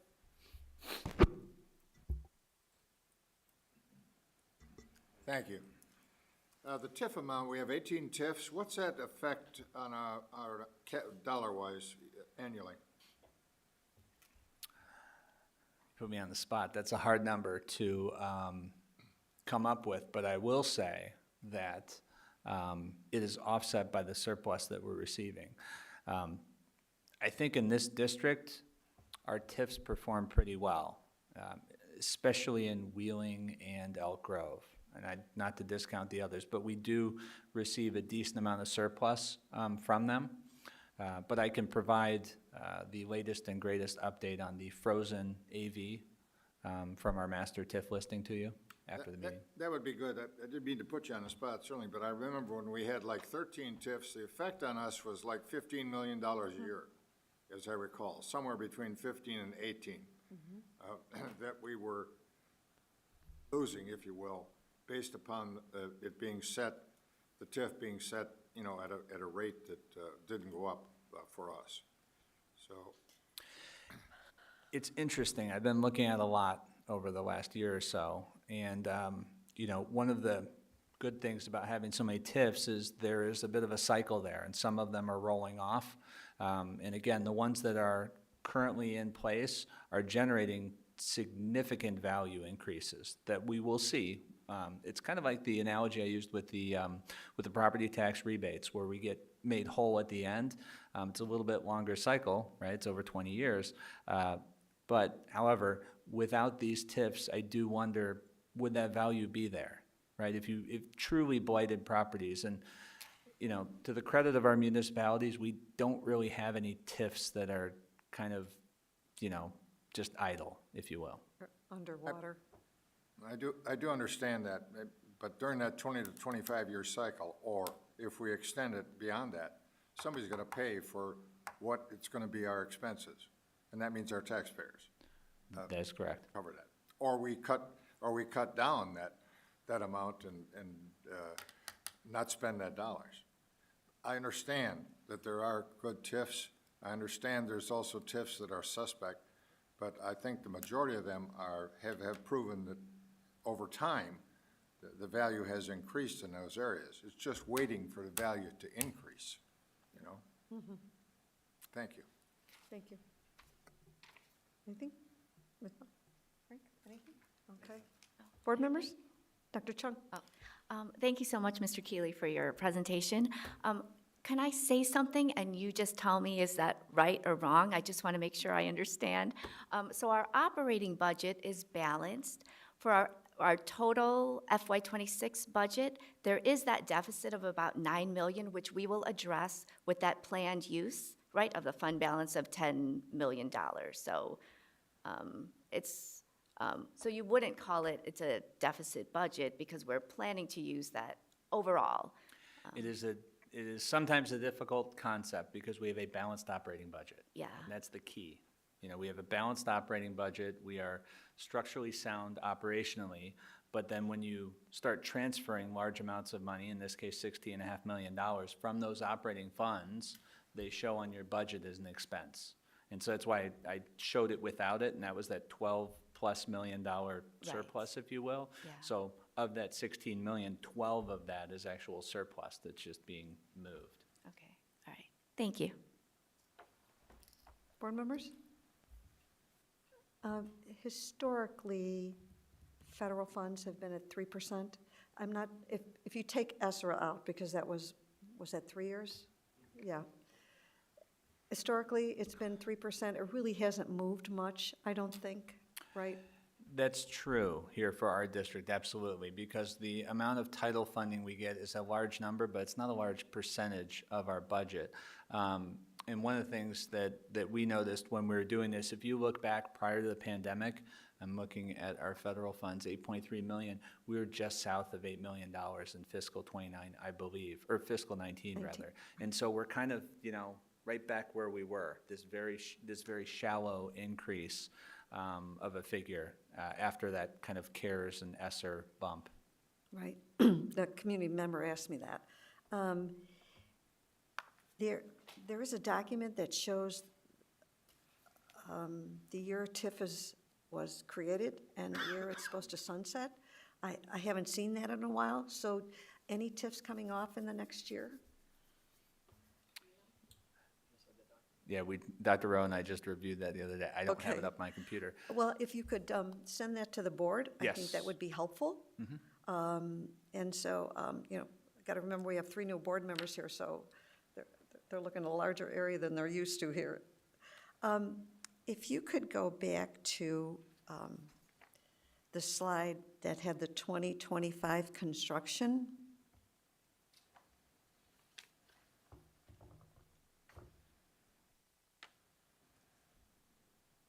That's it. Okay. It's just me, maybe the board members don't want this, but what was budgeted? So you have there the cost per year and you have the total cost, but what was budgeted for each? That would give us a clue. Are we right on point with our spending with this? So just kind of throwing that out there, if that could, he's looking at you. Anyway, but I think that would be helpful. Anything, Chris? So you see this budget, so it has the total cost, but it doesn't have what was budgeted. Okay, so you're saying the board approved bid amounts from September What amount versus did the board approve and actuals? how close are we to these numbers? Yeah, we'll pull that for you. Okay, that would be good. And then Mr. Dusling, I know you sit on that insurance committee, and Mr. Yulee talked about the percentage in benefits. Did you have any comments about that? What was that percentage for benefits? 13%, I think it was? 13% increase, yes. Anything, Bill? Well, traditionally, we had a 3% rise. In MOU last year, we recognized that we were going to exceed that 3%, so we were set it up at 7%. Looking at the benefits and on an annual basis, it's amazing. When school's out, a lot of people go to the doctors, a lot of operations happen, things, expenses go up. During the year, it kind of roller coasts. And what we're looking at right now is where we're at as we approach the end of the year and have to address coming into August, really, when we have to set our new rates. And we want to make sure that we're doing it at a level that's not going to, one, either hurt the employees from a excessive cost standpoint, but by the same token, be able to realize that there's some costs that have to be shared, and we want to make sure that we're doing that on an equitable basis. I can recall when I first got on the committee a number of years ago, we didn't hit 10 million on an annual basis. Now we're well over, I forget exactly what it is, Mr. Keeley, but I think we're well over 25 million, and we're self-insured, and that's where it's at. Medical expenses are going up. Thanks, Mr. Dusling. Any other comments, board members? Go ahead. So I just want to follow up on President Kreitzer's point. Essentially, we had some projects that were budgeted for this year, were budgeted for next year, but wound up being prepaid this year, right? Capital projects. And my understanding is that will take this year's number in the capital expenses up and lower sort of semi-artificially next year's. But that doesn't mean that the year after it won't go back up in the 27. So just in the future, we expect this sort of timing effect to unspool itself, right? It can, it gets confusing because the capital projects straddle the fiscal year. So really, when we have conversations administratively about, those costs, we say, what is the summer cost, right? And then we look at the construction manager and look at the cash flow. So your point is correct. Yes, we're much lighter or heavier in the current fiscal year, fiscal 25, for summer of 25 work, and so we're paying that now. And in fact, that wasn't budgeted that way, so we're over budget in theory, but then we will budget less in the coming year for those portions of those projects. So I think over time, as the district continues to do more forward planning and having these approved a year in advance by the board, there will be a settling of that cadence, if you will, and we'll start to see it. When I reviewed our capital spend over the last, 6 or 8 years prior to this year, there's about 21% of the spend happened in the front end, right? And so that really got us in last year's budget because it was 21% when in fact, right, it was significantly more. It was almost 60%. So I think that's going to become part of the norm, more part of the norm. I know I've talked to Chris about this, that, get out early in terms of the bidding. You're going to do better that way. And then if our buildings can adjust and give those spaces up and still run, you're much better off getting that work done early because everyone's trying to get it done in August. Right? A lot of folks are going out to bid months after we are, and they're paying for it, but then they've got that anxiety of getting it done in August. So if there's a way to sustain that and continue to do it, I think that's certainly the benefit of the district, and hopefully provide some of that budgetary stability and predictability for us. Dr. Sager, if I could add, I think some of the reasons why may be more project specific than that. The nature of typical projects in the summer can begin after students leave and we have the summer. So the majority of the work actually does occur after that July 1st date. The last 2 summers, the Elk Grove Student Services area, we moved that staff out at spring break because there was asbestos abatement we had to do while they weren't there. I believe there was asbestos at Elk Grove. But there was such a large project, a summer wouldn't have been enough time. And Hersey, there definitely was considerable asbestos abatement that had to be done. So we began over winter break. So once you creep up to a certain percentage of the work that occurs, I believe it's a set percentage that has to occur in a fiscal year, those dollars have to be paid instead of carried over. It's like an auditing function. But I think it's more project specific as to why we're starting so much earlier because of the magnitude of the projects. A typical summer, like a roof or air conditioning unit or finishing parking lots, can occur in a summer, and we won't always have this. Yeah, so if you go 2 slides down, it shows the next year's projects have a different split, which sort of makes, let me double check, makes the split in 27 appear larger than this year's, I want to say, but that was because this year's sort of an anomaly, right, timing-wise. And we have a similar project coming next year with Wheeling. And it may come up. Probably start earlier, again, because of the magnitude of it. Okay. Once we finish those areas of the building, well, I don't even want to say that. 'Cause I Can I jump in, Dr. Rowe? Please do. So we use a variety of methods here in the construction. So sometimes we use the purchasing cooperative. All of the terrain work, mechanical, that can happen year-round. So that cash flow and draw schedule will look vastly different than a SummerSlam construction project. And so the 20/80 split on a $10 million project on a SummerSlam, like a June to August, $2 million, then $8 million on the following fiscal. But to Dr. Rowe's point, it's start date and scope of work. So when we're doing abatement and spring break, we're continuing with the work. We're not abating and then putting people back there. So now the scope of work, that percentage drastically shifts to the front fiscal year versus the back fiscal year. And it all depends on what we're doing and who we're working with, and all the field turf projects, those are gonna be in the summer because it's a stadium, right? But any mechanical work, on a roof, we can do that year round. And then the cash flow will look different depending on scope of work and start date.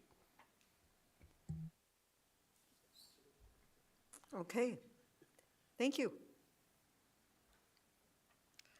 Okay, 931, Mr. Maggi. Thank you. Dr. Rowe and I and Mr. Dussling reviewed the submissions to an RFP that we put out in the community as a follow-up to the February 27th Board of Education workshop related to engaging our community really to understand and gather input in terms of a community-driven plan regarding our facilities. Dr. Rowe? If you remember, at the February 27 workshop was built around the magnitude of the capital improvement facilities maintenance plan that Mr. Yulee and team had worked on for the last couple of years. And that session was designed around what are our options in terms of, okay, here's this big list of projects that our architects said we should really consider doing for the health and safety of our buildings. And it was an education session of what are all the funding mechanisms that we have at our disposal so that this board could be armed to make intelligent decisions with our funds over the next decade. And the charge out of that conversation was let's find a community engagement partner that can help us bring this to the community in a way so they can be, one, aware of the magnitude of the projects that we need to tackle, and then we can help turn this into a community-driven project where they can tell us if their values align with where our needs are, and they're seeing the same things, get that feedback, and then it's not just us saying, hey, we have to do this large project. So, as Mr. Maggi said, Mr. Dussling, Patrick, and I interviewed, I believe it was 8 firms, and we narrowed it down to really a local group that stood out. And E.O. Sullivan is here tonight with deep roots. Their trio of their partners is a Hersey grad that's not here with us. I believe he's out overseas on vacation, but I'm happy to introduce Ed Sullivan and Colin Corbett to share their proposal with you, and you have their contract in front of you for consideration. Okay, well, Dr. Rowe, thank you. Members of the Board of Education. My name's Ed Sullivan. I have Colin Corbett, my business partner, with me. I'm going to give you a little bit more of a higher level view of our process and how we go about things. Colin is the architect of the actual plan, and so he'll go a little more detail on how we arrive at data for your review and more the deliverables of how we do things. So I will begin. So why engaging the community is vital as a successful project is pretty self-explanatory. You obviously want buy-in from your community on what they believe are the appropriate things to move the district forward. As leaders of D214, you certainly know what your needs are. Our process really is a 4-phase process that gets you that data and gets you that data in a way that is easily understood to let you make decisions moving forward. So when a community collaborates, it's their plan. We start with the 4-phase process as a really wide tube, and we narrow things down as we move along from phase to phase. And so we'll ask some broad-reaching questions, and we'll narrow that down to specific projects, maybe specific plans. As we talked, funding mechanisms, we'll test what people think is appropriate and how we move forward on some of these things. So it is really kind of an elaborate process. Community-driven, you'll continue to hear us say that. We will say that in every meeting, every time we're talking to the public. This is a community-driven plan, and that's really what you want as elected officials. You want the buy-in from your community to tell you what they believe is appropriate. And so we'll get these projects supported with the data for your team to make the decisions as you move forward for the best interests of the district. Ultimately, you want to lead with your strengths. You want to lead with what the community believes is right. And this is data that you can use for a long time to understand as funds come available, what should we be focusing on? What did the community tell us we should be focusing on? As I said, you already know what you guys need to be doing, obviously with the architects and all that. So one last time, community-driven, fostering a community-driven plan. So why EOS? Why us? Our team is here in Illinois. All of us live in the area. We will be here at every meeting. We pride ourselves. There will be 3 or 4 people that you will see constantly. Your staff might get sick of dealing with us as much as we will be with them. And so we really want to make sure that you know that. We bring local government and political experience. So I'm a former township assessor for 24 years and a former state representative for 14. This concept, this company was built out of our knowledge of what goes on in Springfield. We know the challenges you face. We especially know the challenges you face when you're trying to figure out how do we fund the improvements that are so vital to our community. And so that started what has become E.O. Sullivan Consulting. And we've enjoyed working with over 24 communities to help get the data that they need to make decisions. So I think I've gone over this already, but our team, I'm from Libertyville, real close by. Rich was a Hersey graduate. I actually have an aunt that was a teacher there at one point, so we have deep roots here. And then we will have, obviously, Colin is from Palatine. We're going to be around the entire time. We want to make sure that you're successful, and to do that, we have to be part of that. And then we do have an advisor, Dr. Victoria Stockton. She's the Bellwood superintendent.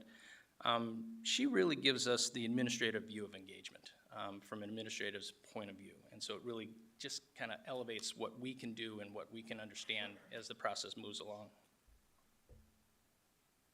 Challenge, making decisions with so many project and funding options. So what are the challenges of D214? Obviously, we focus on community engagement. With 6 schools, we understand that there's many needs. We want to make sure that as we go to the public, they are talking about the needs of their specific schools that they would be going to. And so we want to make sure that you're armed with the correct data as you move forward. We've run multiple community engagement programs testing multiple funding options. And I'm going to give you one example.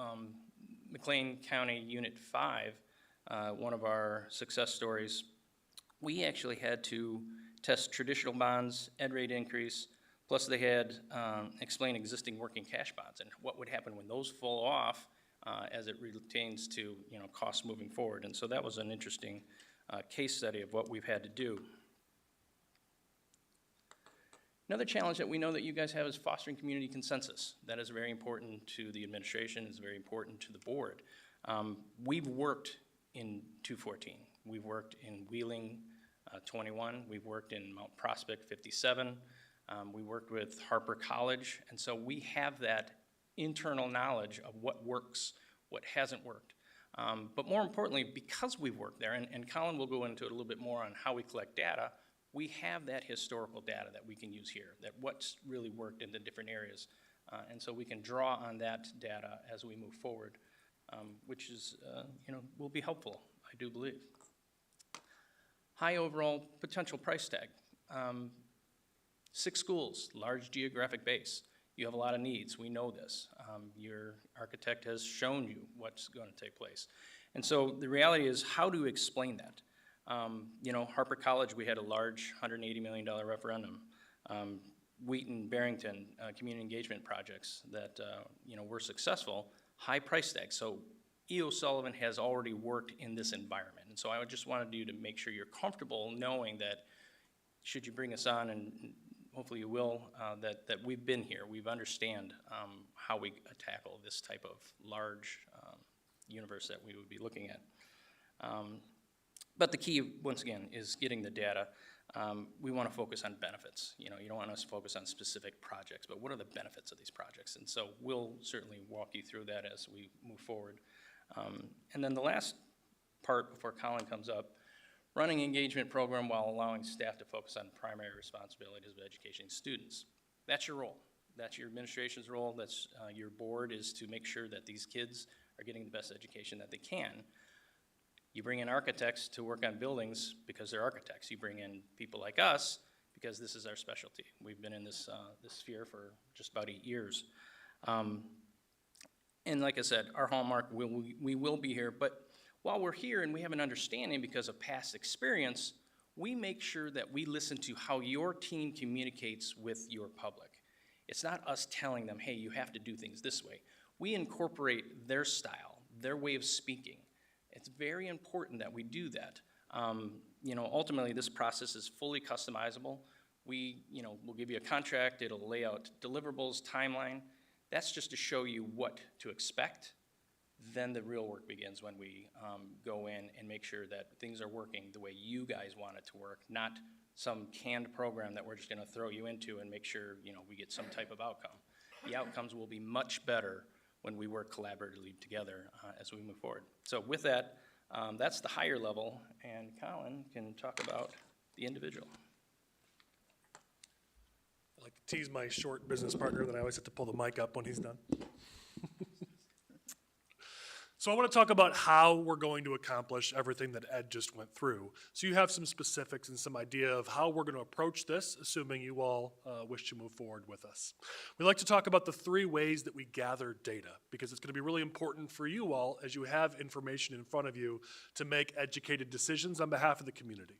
So 3 ways we're going to gather this information. First, we call intuitive. In other words, gut reaction. How do people feel right away without a lot of information?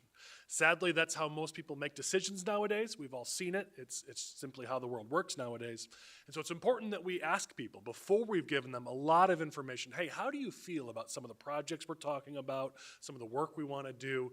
We're mostly going to do that through professional surveys, phone surveys, which I'll talk about in a little bit. The second way is what's called informed responses or informed data. These are people who have had time to think things through, evaluate the needs, maybe even take a tour, see some of the facilities, see some of the challenges. And so by gathering this data and separating it out, you're going to have a chance to see how do people feel right away with not a lot of information, and then how do they feel once they've actually been able to see and experience and know what the problem is. That helps us really get a good 3D picture of not just where things stand today, but over time, how might people feel in 5 years or 10 years down the road. It's really helpful to have that data. Last is passionate. Obviously, we have lots of passionate people within the community who are going to feel really strongly about a certain project or a school or something, some improvement they'd like to see or maybe even not see. And so we're going to gather their data through what we call public engagement sessions. These are public meetings. If somebody takes time to get a babysitter, take some time off work, to come out, they feel passionate, they feel strongly. And so we'll be able to look at how they feel about the various projects. I neglected to say for the second group, as it says on screen, how we'll gather that informed data is through what's called the community committee, a group of people who represent different segments of the population. So members of the administration, sometimes even the board, teachers, community leaders, community members, seniors, parents without kids in school, parents with kids in school. We're going to make sure that every group, every demographic within your community is represented on that committee. And we're going to meet multiple times, as I'll explain in a second, to really talk things through. As Ed said, we've got a 4-phase process, which I'm going to walk you through in these coming slides. The idea is that tried and true engagement funnel. You start really wide, and over time, as you get feedback and we go back and forth and collaborate, you narrow down into a final plan. At each step, in each phase, as we gather information, we then bring that to you all. We bring it to the administration, to the board. You get a chance to review it, ask your questions, give feedback. Between your feedback and the community's, we then shape the next phase. So you'll see as we go through the next few slides, you'll see how this is going to work in a really collaborative way. As Ed said, and I want to make sure I emphasize as well, what we're going to walk you through is a sample. Every plan, every process we've ever done for the school districts and units of government that we've worked with is always customized. We haven't had that chance yet to work with your team. Of course, if we get hired, we'll be able to do that. So this is our recommendation based on just what we know now. The final process wouldn't look exactly like this, but we wanted you to see potentially, roughly what this could look like. So phase 1, as we mentioned, starts out very broadly. This is where we're going to get information out to the public, let them know where things stand today, how we got here. We're going to develop messaging so that we can be able to tell the story of the district. What are we succeeding at? What are those challenges? How did we get here? And what could we look at to potentially resolve some of those challenges? I'll show you a sample, I believe, in the next slide. I think we still have it in there. I also mentioned that community committee. So during phase 1, we would create that and hold the first meeting. We would also engage the public online, allow them to give their feedback on some of the questions that we're going to ask. Those questions are going to be very broad. What do you think our district is doing really well? We love the answers to that question. What do you think are the challenges? What do our teachers and staff and students need to be even more successful?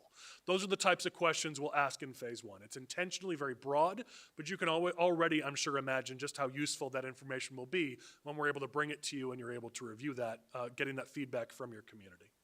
Last thing is what we call key influencers. You've got a number of people throughout this district that also serve the community, whether it's on other school boards, maybe they're municipal leaders, maybe they're county leaders, state leaders. We will engage them as well in this process. We want to hear what they think as well. What do they think the challenges are, and what do they think the solutions could possibly be? And so we do a full process to make sure they're engaged with this as well, in addition to the community. Slide briefly on messaging. It's important to have that messaging so that we all know what to say. This is going to be a complicated process, as you know, and so we'll equip you with messaging that explains what got us here, why are we here, what are we looking to accomplish. You'll have that message available to you, which makes it easier as you're having those conversations with the community, because certainly as leaders of the district, they're going to be asking you these questions, and so we'll make sure you're equipped with that message as well so that you're able to have those conversations confidently. As Ed already said a bit, you'll see in that green section there, it's really important for us that that messaging is in your district's voice. Obviously, we've worked with a number of school districts, a number of units of government, but every messaging that we do for any client is custom. So we're going to sit with your team, learn your district's voice. Everything we do, everything we put out is going to look like your district, not something we produced that we put out. It's going to be really collaborative with your team, having your look, your feel, your style, and your voice. I mentioned briefly that community committee, so I won't spend too much time on this other than just to show the slide on who would be part of this. Typically, we have about 4 to 5 meetings of that group over the course of this entire process. They're a really important part of what we're doing here as we have this collaboration together. So as we gather that data during phase 1 that's more broad, we then bring that together, review it as a team, with you all as the board. That's where we develop what we call the menu. This is identifying those individual projects that the community can now give feedback based on what they told us and what your experts told us and what your team told us were the things that needed to be reviewed and needed to be looked at. And so here's where we're going to develop that menu, which I'll show you a sample of shortly, that tests specific projects, infrastructure solutions, different funding mechanisms and levels, all that we're going to test with a lot of specificity to the public. And I want to show you what that will look like because it'll make more sense visually. So I'm going to pause on that for just a second. Once we have that menu, during this phase, we're going to gather feedback in 3 ways. You see the 2nd, 3rd, and 4th bullets there. We're going to do a phone survey, a scientific phone survey that tests everything within that menu, and you're going to get all that data, all that feedback. That will be scientifically conducted to accurately represent your community. And so you'll know that every member of your community has an equal voice that's scientifically represented in those results. And I believe we have a sample up there to show. We may have cut it for time, so forgive me if it's not there. We'll also hold 1 to 2 community committee meetings and then 3 to 4 public engagement sessions. Those engagement sessions will be at different days, times of the week, locations, even in-person versus virtual. We're going to give everyone as many opportunities as possible to be able to participate. We'll also make things available in multiple languages. I know there's a large Hispanic population within the district. So even in the phone survey, if someone would prefer to take it in Spanish, we'll make that available. We want no barriers to people being able to participate in this process. As a matter of fact, I think as Ed said, people will actually be like, okay, we get it, versus them being like, wait, you never contacted me. They will hear from us. They will have a chance, if not many chances, to be able to participate. What could a menu look like? Again, with the caution, this is just our estimation based on what we've already seen put out. For the official menu, we will work with your architects and your team. But based on what we've seen, it would look something similar to this. You see 10 different types of projects that we'd be looking at, like safety and security, infrastructure, mechanicals, life safety, theaters, athletics, learning spaces, career pathways, student supports, parking lots, and paving. Again, just an estimate, but it gives you an idea of what we mean when we say breaking this down by types of projects. People will be able to rank this and tell us what they think is most important. And what we love by doing this is every community gives us a different response. Your neighbors, even some of the districts we've worked with within your community, you're going to see that your results will be significantly different than theirs. And that's what's great about this process is your community is going to tell us what they think is most important, and that's really helpful for you as you're identifying what to fund in next year's budget or the year after that. You're going to have this data to be able to look at. As we said, we're also going to test the different ways that this project could be funded. We're going to test different funding levels, and everything is fully transparent. So when we say a project, we give a dollar amount with that project. So don't just say, hey, would you like better classrooms? Who says no to that? We say, hey, would you like better classrooms? It would cost X. Would you like improvement in athletics? It would cost this amount. When we talk about funding levels, funding sources, again, we get into specificity with the public so that they know exactly what it is they're giving us feedback on. Again, it's really helpful for you to know as a board. Okay, the public knew what they were responding to. They either liked it or they didn't. It's very helpful to see that data. What could this look like? You see some samples there with Ed's and my ugly mugs as we're running public engagement sessions, having collaborative discussions with people. Here we go. This is a sample of what the phone survey results would look like. Obviously, this was from Mount Prospect. Yours would look a little different, but you'll see that idea. You'll be able to see things broken down by demographics, broken down by the different projects, the rankings. When this data is available, we're going to walk you through it all. We come to every board meeting with these reports and explain it and take your questions and walk through it with you. Once we get that data, again, we come together, we review it. This allows us to develop 3 final options for the public to consider. And so using that data from the public, working with you all and your teams and your architects, in phase 3, we would develop 3 final options for the public to be able to look at and give their feedback on. So again, this funnel continues to narrow. So in this phase, it's a little more simple. It's not as much that they're needing to respond to. So this goes a little bit quicker in this phase. Again, as before, we're going to have community committee meetings, we're going to do a phone survey, and have more public engagement both online and potentially in person. What could this look like? We stole this from one of our other clients, Barrington 220, just to show you a sample of what this could look like. With them, you see what their option 1 was on screen, and we're able to say then what this option does address, what it doesn't address, what the cost is, and what that would be as a taxpayer impact for that option. Their option 2, you see, then addresses more. Option 3 addresses even more. So again, yours will look very different from this, but the idea you can see on screen as a sample of what could this look like. Those 3 options at different funding levels would cover different things, and then we go out to the public and say, what do you think? Where would you fall in this? What would you support? When we bring that data back, again, we have that same conversation where we come together, review the data. Based on that process, a consensus then arrives on, okay, the community feels like X is what they can get behind, what they would like to see. Of course, you all review that, your team reviews that. We all arrive at a consensus final plan. We then work with your team to bring that plan to the public, explain how we got here, what's in it, what does it cover, why is this a need. We work with you all to publicize that plan and make sure the public knows what's in the plan that they had a hand in developing. So that's what would happen during phase 4 of the process. You'll see some of the some more photos of samples from some of our clients. Again, all of our meetings are collaborative. There's boards for people to go up and look at. There's opportunities for them to ask questions, to give feedback. We've done a lot of videos and social media work as well, again, making sure we're engaging as many people as possible. Not everyone will come to a meeting. Obviously, that's sometimes difficult to make happen, so we make sure we're bringing the information to them versus requiring them to come to us. And last, we just show this. We're proud of the work that we've done and some of the awards that we've received for this work. This was with District 200, where we've had a lot of success in Wheaton. And so we end with this little self-pat on the back just because it's fun to do, I guess. All right, a lot of information, a lot of data, but hopefully that tells you a bit of how we would approach this.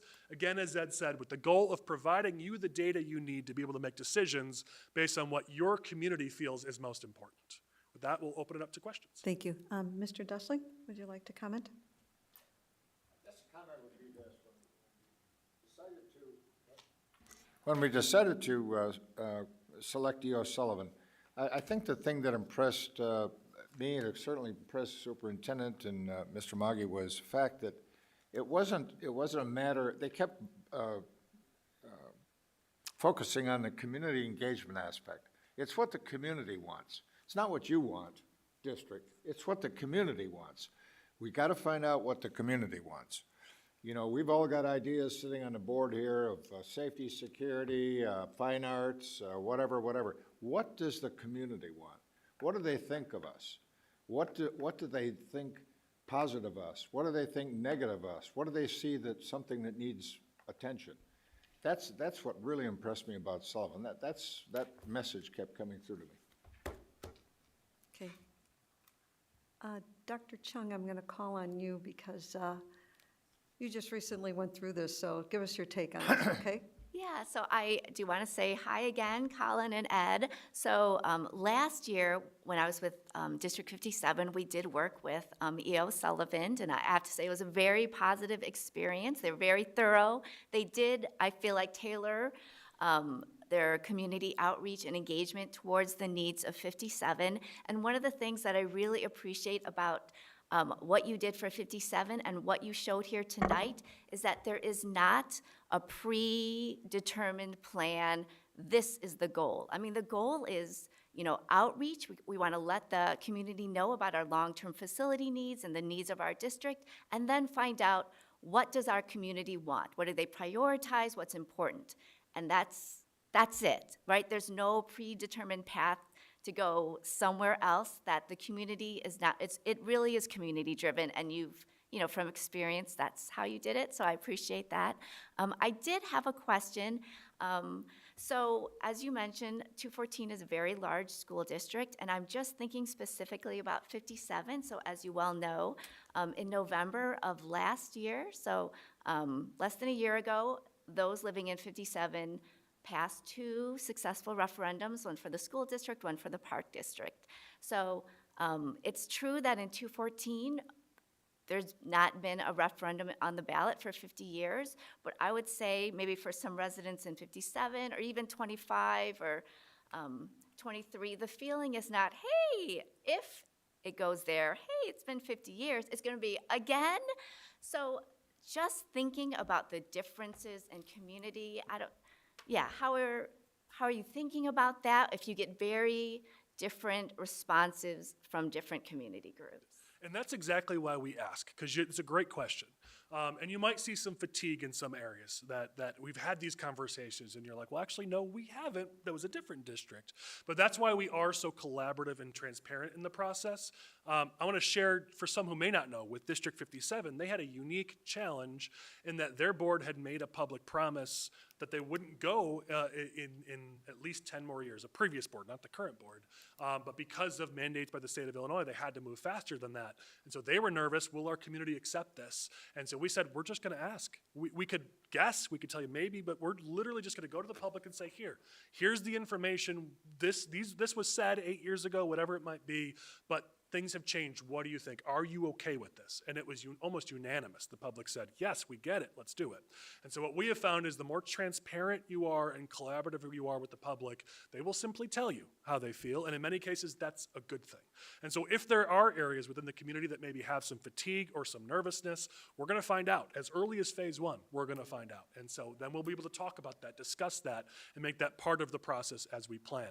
And so have I seen that be a problem before? Honestly, no. People are pretty smart. They do understand different districts have different needs. So we haven't seen it be a big challenge in the past, but we're going to ask. And so if it is a challenge, we'll all know very quickly.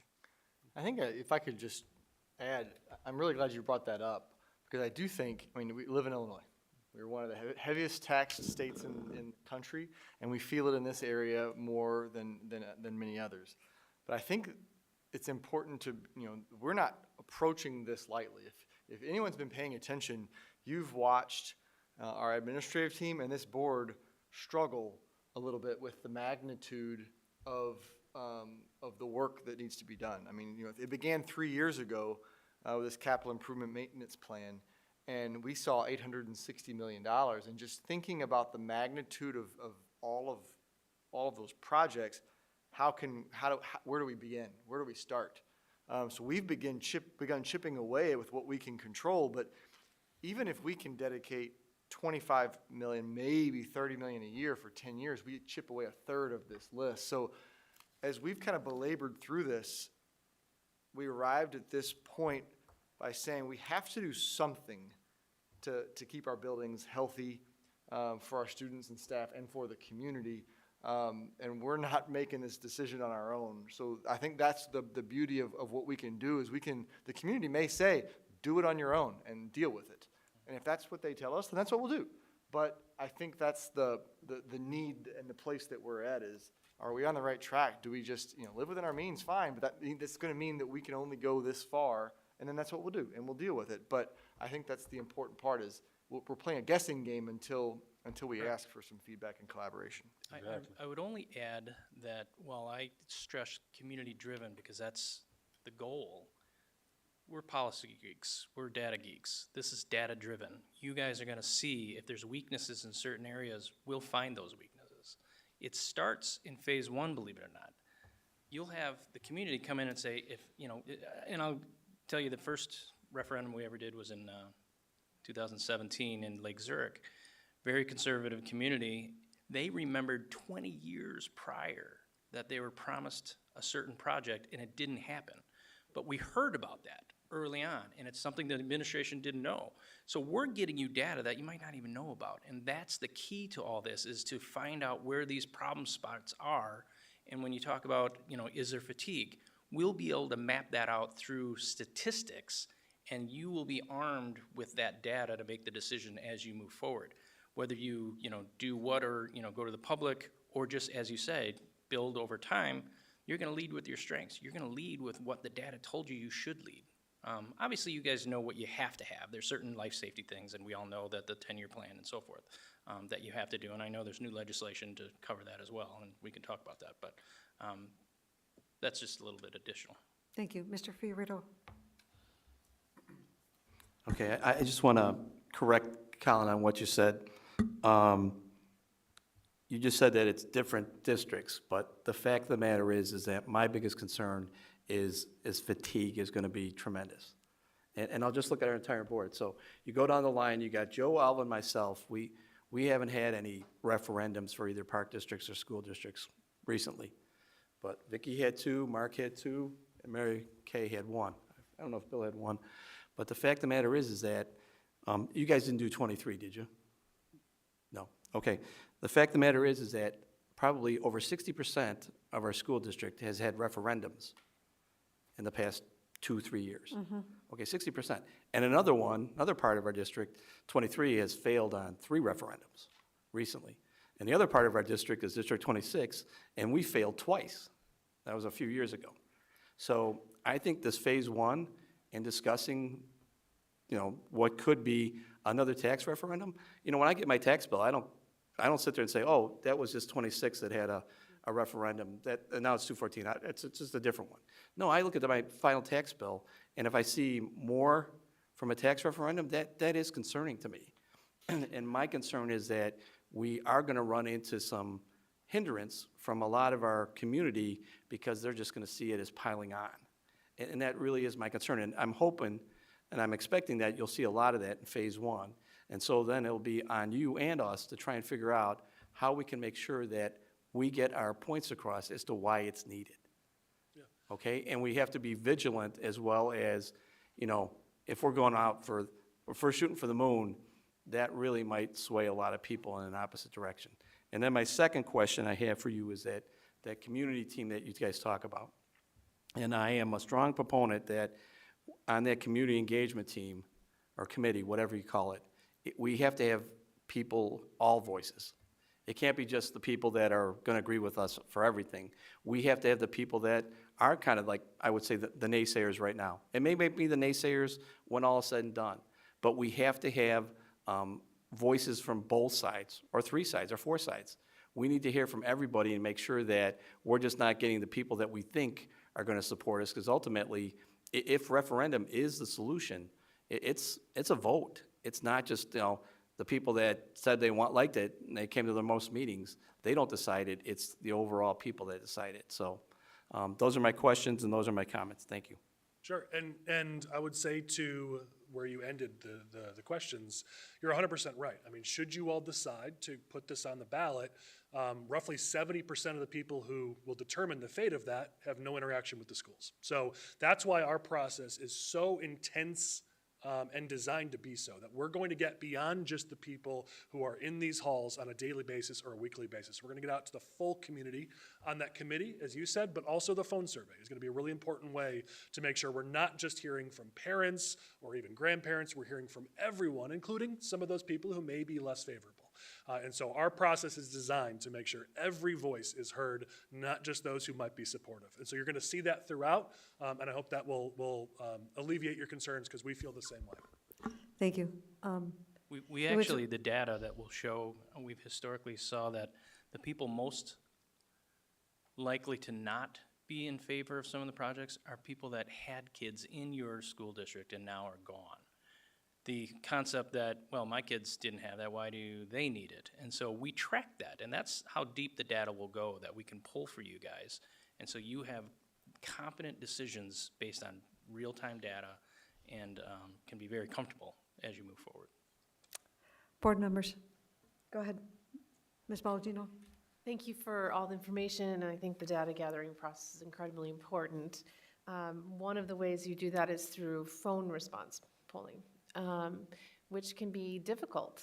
Lots of people just don't answer their phone at all anymore. So could you give us an idea of how you go about getting adequate data that way and what your sample sizes look like in your phone polls?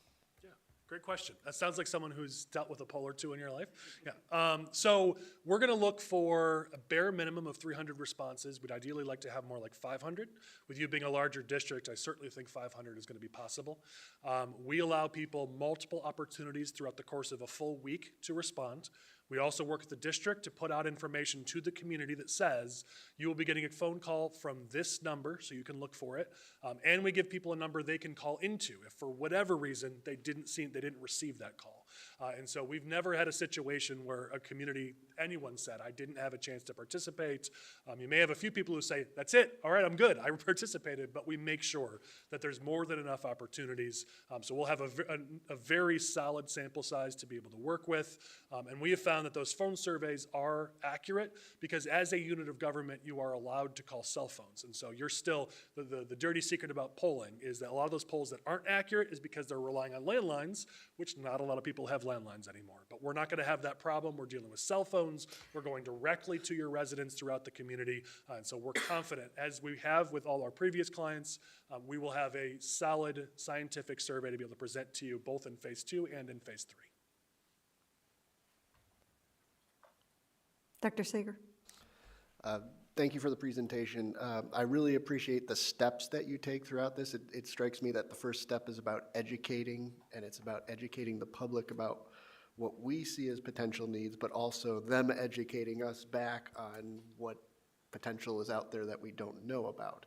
and then from there, gathering together the resources. So looking at the survey that you gave an example of, full-day kindergarten was the #1 issue because that was the salient thing in the community at the time. And so I can see similar issues coming up here where we're building a priority list collaboratively with the community. And I think that's a great process, and I look forward to it. I'm sitting here thinking about, it was 3 years ago that the board went out and hired a firm to look for a new superintendent. And I remembered all of the community meetings that they had, both in person and virtual, and very specific about when we hired them, we need all these segments of the community. And they really came back with great data and specific to, it's not an apples to apples comparison, but it was something that the board wanted. We need all segments of the community to hone in on what this is. And more recently with the strategic plan, it was specific with who was going to be on that, and there were community members on that, and as well as parents, to get everyone's input into it. So it's really vital that we get people to understand where we're at, where we want to go, and what we need to do. And I think we're gonna close on that note, okay? But I appreciate the, oh, Mr. Heineman? Oh, you're good, I'm sorry, I didn't mean that. We're gonna close on that note and really appreciate the conversation tonight. Thank you, gentlemen. Thank you. Okay, we're at 932. Is that you, Dr. Rowe? Actually, I'm going to give it over to Mr. Maggi. Okay. Thank you. For tonight's discussion, we're bringing forward a proposal from Aptigee, a leading website and mass communications vendor that serves thousands of schools across the country. We assembled a team of our webmasters and district and school staff to review our website and specifically look at leading website providers, those that served higher education as well as K-12. And staff really favored Aptigee throughout this process. Specifically, we want to create a more engaging and accessible web experience for students, families, and the community, improve content creation and publishing workflows for school staff and district staff, if you will, would be the governance of content, ensuring that it's updated. And the gentleman sitting next to me likes to talk about functionality, while I like to talk about storytelling, Mr. Yulee. Ensure ADA compliance and robust translation capabilities, support consistent branding while allowing for school-level flexibility, offer seamless mobile responsiveness. So this will come with a District 214 branded app. And we would also change our mass notification system, which is your email, your phone, your text messaging. Some of the comments from the team were it's very intuitive and easy to use. They appreciated the drag and drop page design and real-time editing capabilities. You could also send messages from your phone. There's a specific app for their ThrillShare platform, as well as publish to social media. Customer service is on demand and responsive. Staff consistently noted the professionalism and accessibility of the Aptigee team, with one member stating Sagan and Nick. And Nick Lewis is here from Arkansas, in case there's any questions. Follow up after every meeting, and we've continued to go deep with their team, especially on the data integration side. Unlimited training is a major plus for anyone and everyone on the team. The app possibilities are a game changer. Implementation is being done by people. It's a lot of times now content is being migrated just via automation. And so it's nice to actually have a team of people actually help and look at the content with us to bring it over. Pre-blended elements keep everything consistent. And again, just the translation and accessibility were well thought out. So I'm open to questions and conversations. And if there's, The only thing I would add is just that the board, I sent you the video, the introductory video of the how-to, so you have that. If you have not watched it, it's in your email.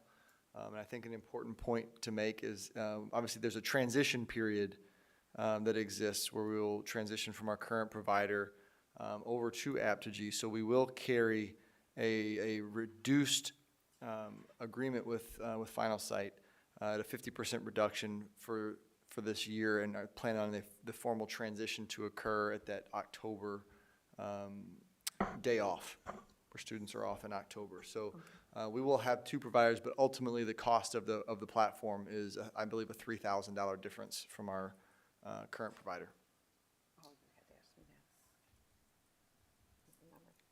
Board members. I have a couple of questions.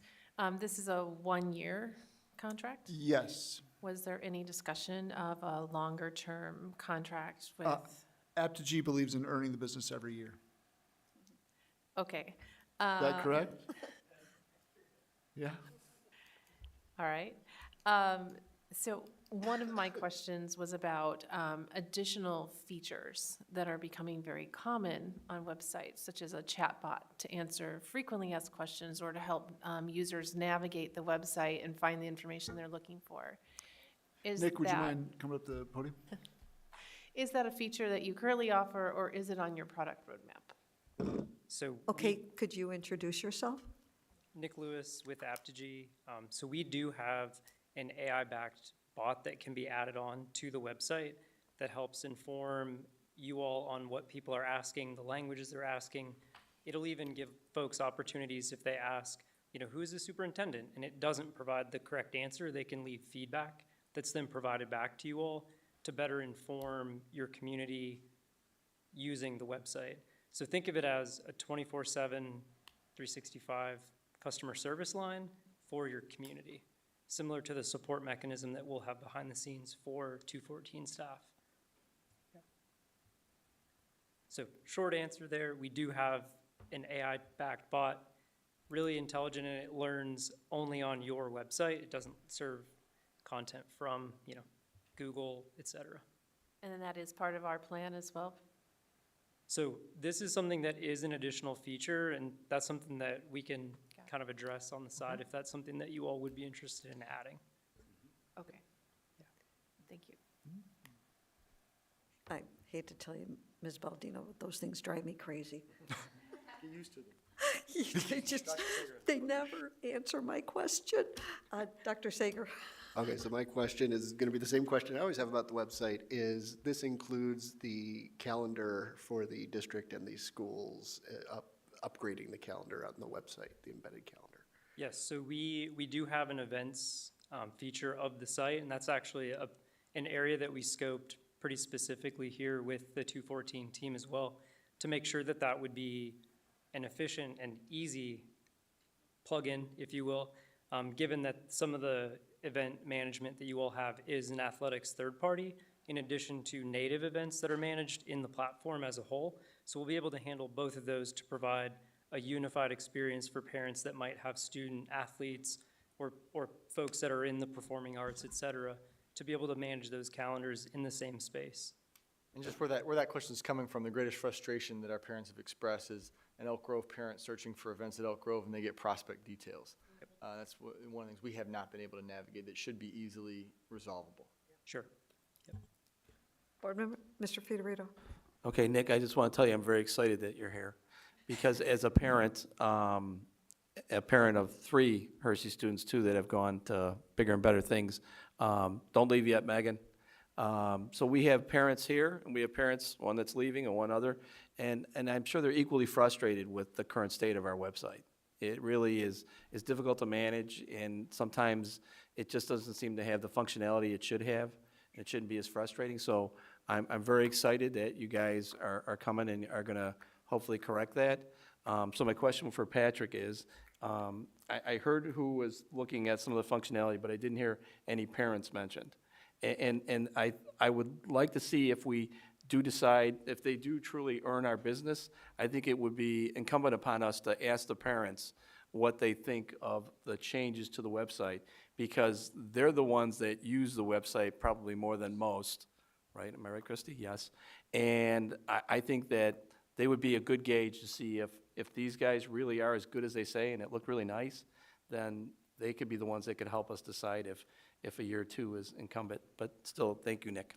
Yeah, we did do a survey probably about 18 months ago that went out to specifically around the website that drove some of that. And then some of the staff are parents in the district as well. But you are correct. We did not pull together specific parents or students on that aspect. Dr. Chung? Yeah, thank you. I'm not sure if this question is for Mr. Maggi or Dr. Rowe, but I did see, so right now with Aptigee, we're thinking about the website, the app, and then the mass communications, but not two-way messaging, like maybe parent to student or coaches to their team. Is that later? So that is on the kind of the project inventory for this year for that superintendency has been discussing. Our current vendor is Remind. Yes. And they were purchased by Parent Square. There's a lot of consolidation in the K-12 industry right now. Final Site purchased Blackboard, which is how we became a Final Site client. And so Remind is actually being sunsetted at the end of the school year. So Mr. Ewing and I met with the athletic director, since it is heavily used by that group and the coaches, to start those conversations, but also look more broadly at that parent classroom teacher communication in front of the staff. So we are definitely looking at that. Aptigee, if you want to talk about rooms a little bit, Nick? So we do offer a two-way communication solution that will exist in the same D214 app that your families, community members would obviously have as well. Key piece there, we actually don't want any of your families to know our company name. I know that seems like a very obvious thing, but that is a unique departure from other players in our space. We've written our own code to build our entire product from the ground. Unlike other folks that, as Pat mentioned, have kind of acquired different pieces to, I don't want to say like hodgepodge things together, but to piece their products together. We've actually built it all in-house, and it's, as a result, a more unified, streamlined experience for all. And if it's worth mentioning at all, I kind of raise my hand here as a parent also. I have a rising 9th grader at home. So for her 8 classes this past year, cross-country, choir, and track and field, I used a single app to communicate with all of those folks, keep up with events, see the lunch menu, which is what everybody's doing at 7 a.m. All that good information's in a single place. Parents aren't being pulled in multiple directions to get information from different spaces. So would obviously love the opportunity to expand that conversation down the road. And we do have our service packages written so that things can be added on down the road at any time. It's not like an all or nothing kind of scenario.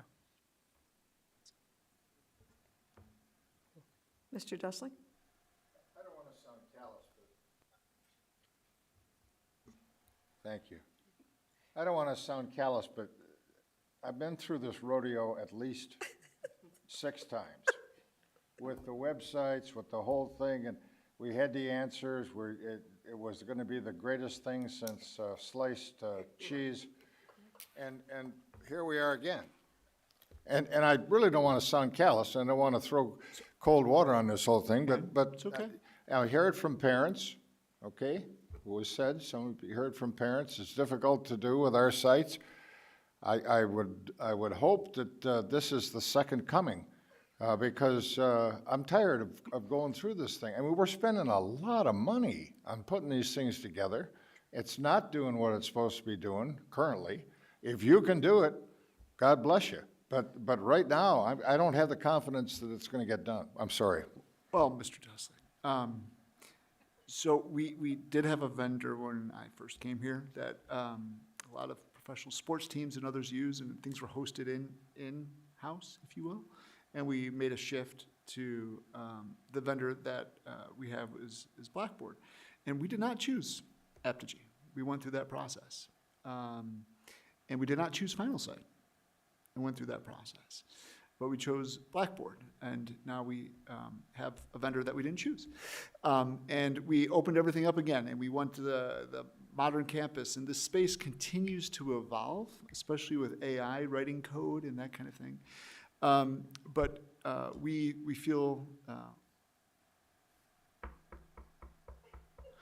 that. Listen, Yes, I'm not, Mr. I'm not here to, put some, It's okay.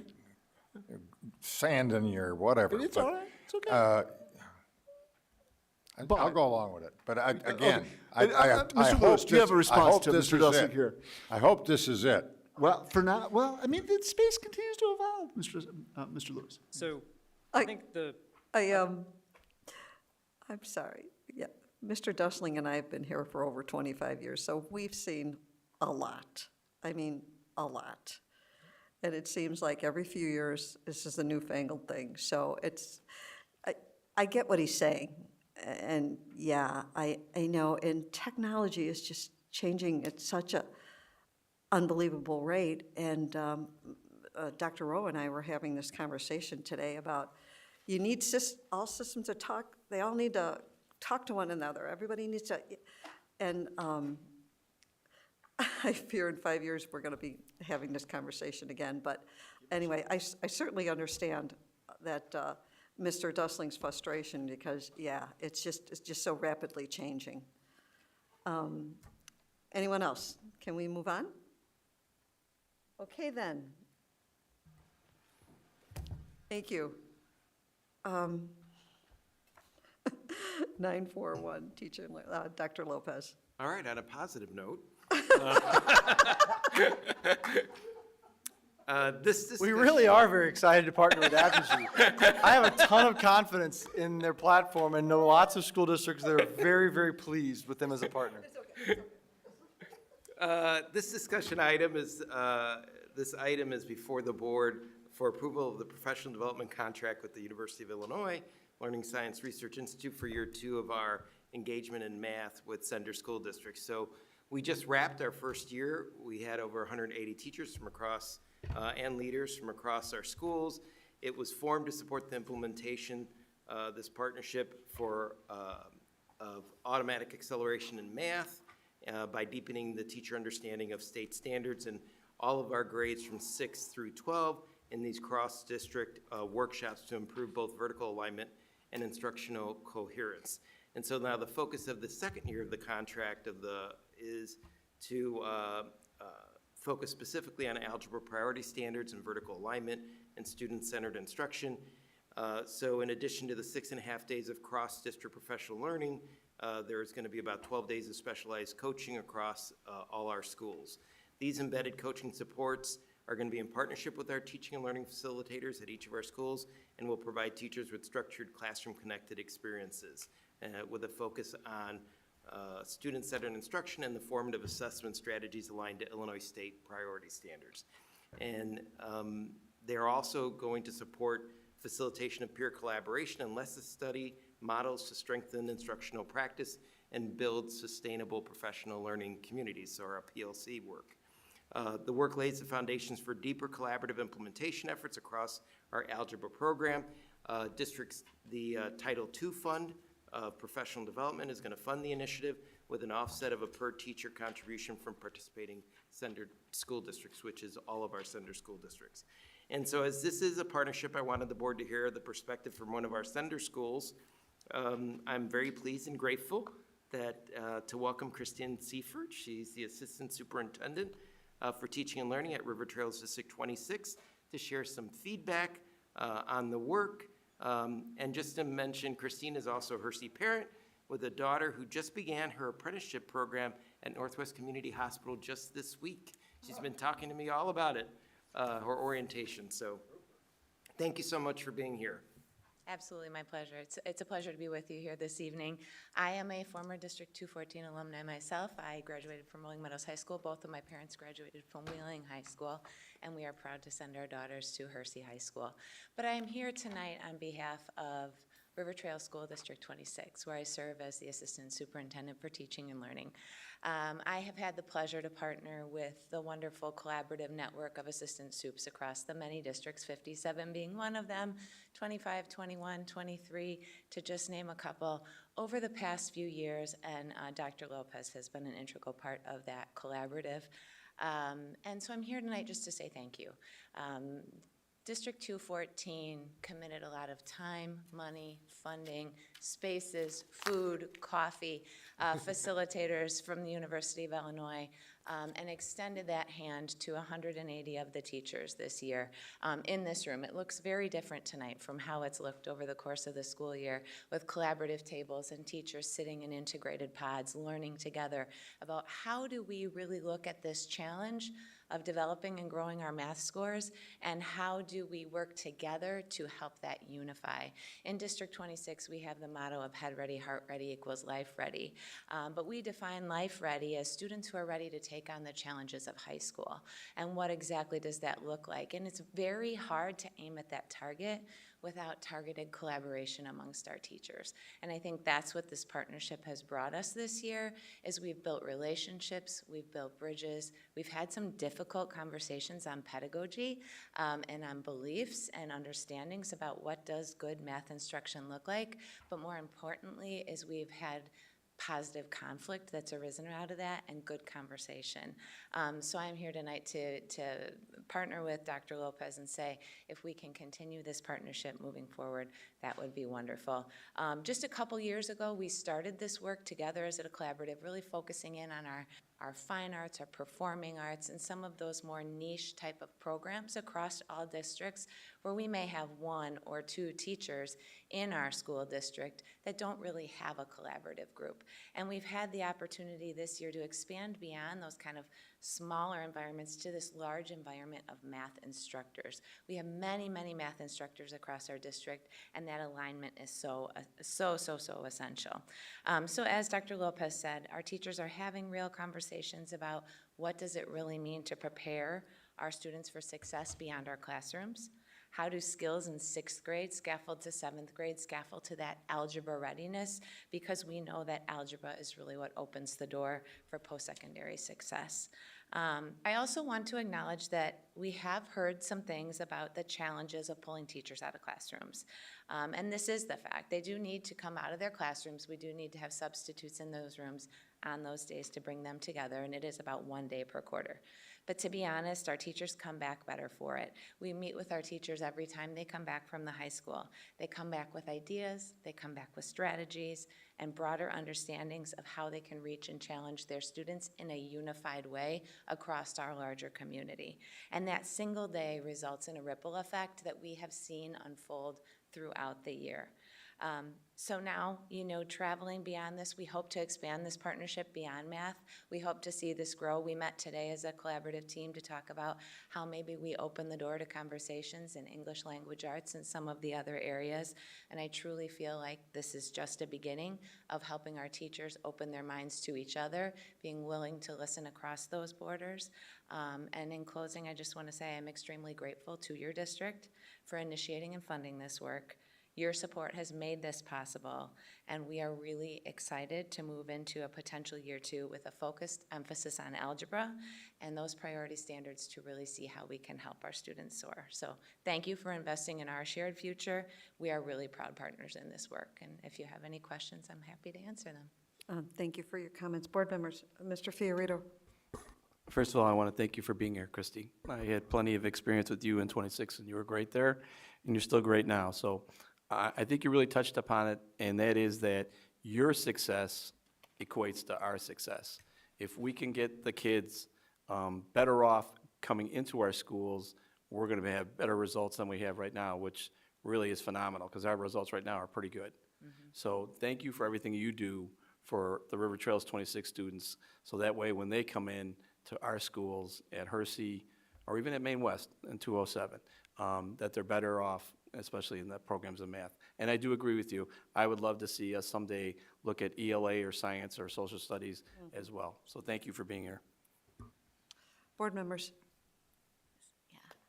I just want to echo my thanks to you, Christy, as well. And I feel like I need to thank this board because when these decisions were made, and I think Joe can probably talk about 59, but I was sitting on the 57 board, and I remember we were so excited and thrilled about this opportunity to collaborate with 214 and the other sender districts. I agree that even beyond math instruction and alignment and algebra, just opened up so many doors. This partnership, getting to know each other, even thinking about ELA probably for 57, a few years ago seemed like a dream. And I remember, on the 57 board, we would watch our 8th graders leave and, in the past, and just, it's like they went into this void. We didn't know how they were doing. We didn't know what we could do to, improve things or support them. And now we're really starting to understand. So, I'm so grateful to everyone who's participating in it. I agree. I hope it just continues to expand. So, Thank you. Board members? You good? Dr. Sager? Yes, I want to echo Dr. Chung's comments about how excited, having been one of the center districts, this collaboration is and how meaningful it can be. Thank you for being here. And I think part of it is by, as Mr. Fiorito said, connecting the standards at the scaffolded standards throughout the 6th, 7th, 8th grade, and coming in then as freshmen, we expect the students to be better prepared. And so I really love this program as an idea, and as I believe it works, and I want to see it expanded to other areas, but it also strikes me that this is the perfect thing to have some sort of assessment that says that it works, because I believe it will work. And so I would love to see some sort of assessment. I guess this is more of our 214 side of when we see those incoming freshmen, are our teachers in fact seeing that they're better prepared coming in? What methods of assessment will we have? Yeah, Go so just briefly, that is part of the project for this year for the algebra program, is addressing formative assessments that are aligned to the Illinois priority standards. We spent this year across our district working with all of our freshman teachers to ensure that we have, our first step was to ensure that we all agreed on what the standards were that we were teaching. We're doing that also now this following year with all of our sophomore core curriculum. And you have to have that conversation before you talk about the formative assessment conversation. And so that is part of the plan for this year. Yeah. Mr. Fiorito? Yeah, I'd be remiss if I didn't thank Laz and Dr. Rowe. There's a phrase, and it's called thinking outside the box, and I think this was a great example of thinking outside the box to create better performance at the folks that are coming into our schools, which I know has been a concern a lot. So thank both of you for the efforts that you put in as well. Thank you, Christy. Thanks. Thank you. Okay, moving on. I think you're still up. Yeah, this item, approval of title waivers, we do this every year. It really is just to ensure that there's flexibility in the use of funds to support programming impacting all students, particularly at Elk Grove and at Rolling Meadows. If the school's poverty rate ranges between 20% and 40%, we have to have the board formally submit a school-wide waiver so that they can use the funds to support all students and not just the targeted group. Questions? Okay. I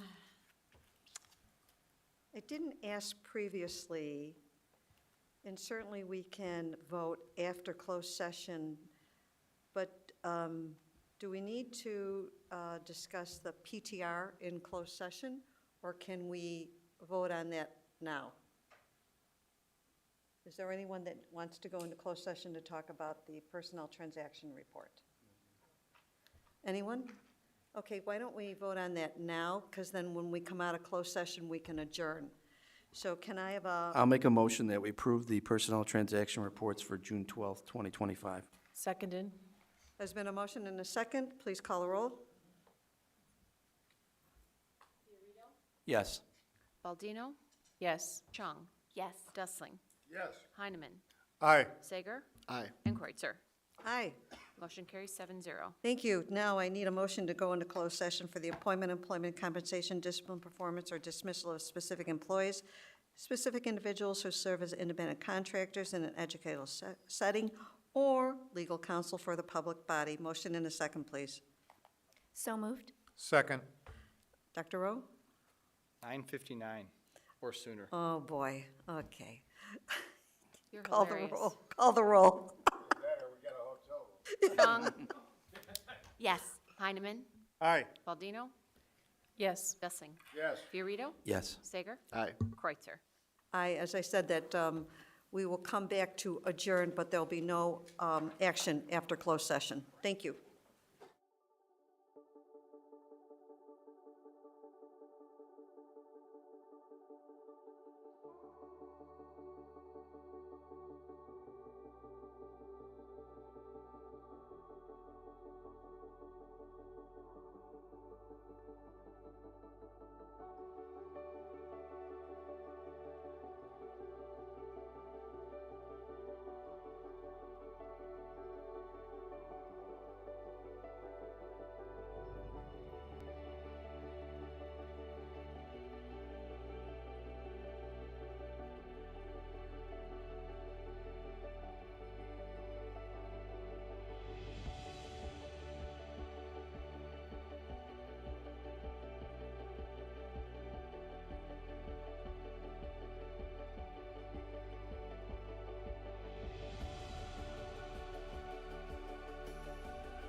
Okay, great. Can I have we're out of closed session, and can I have a motion to adjourn?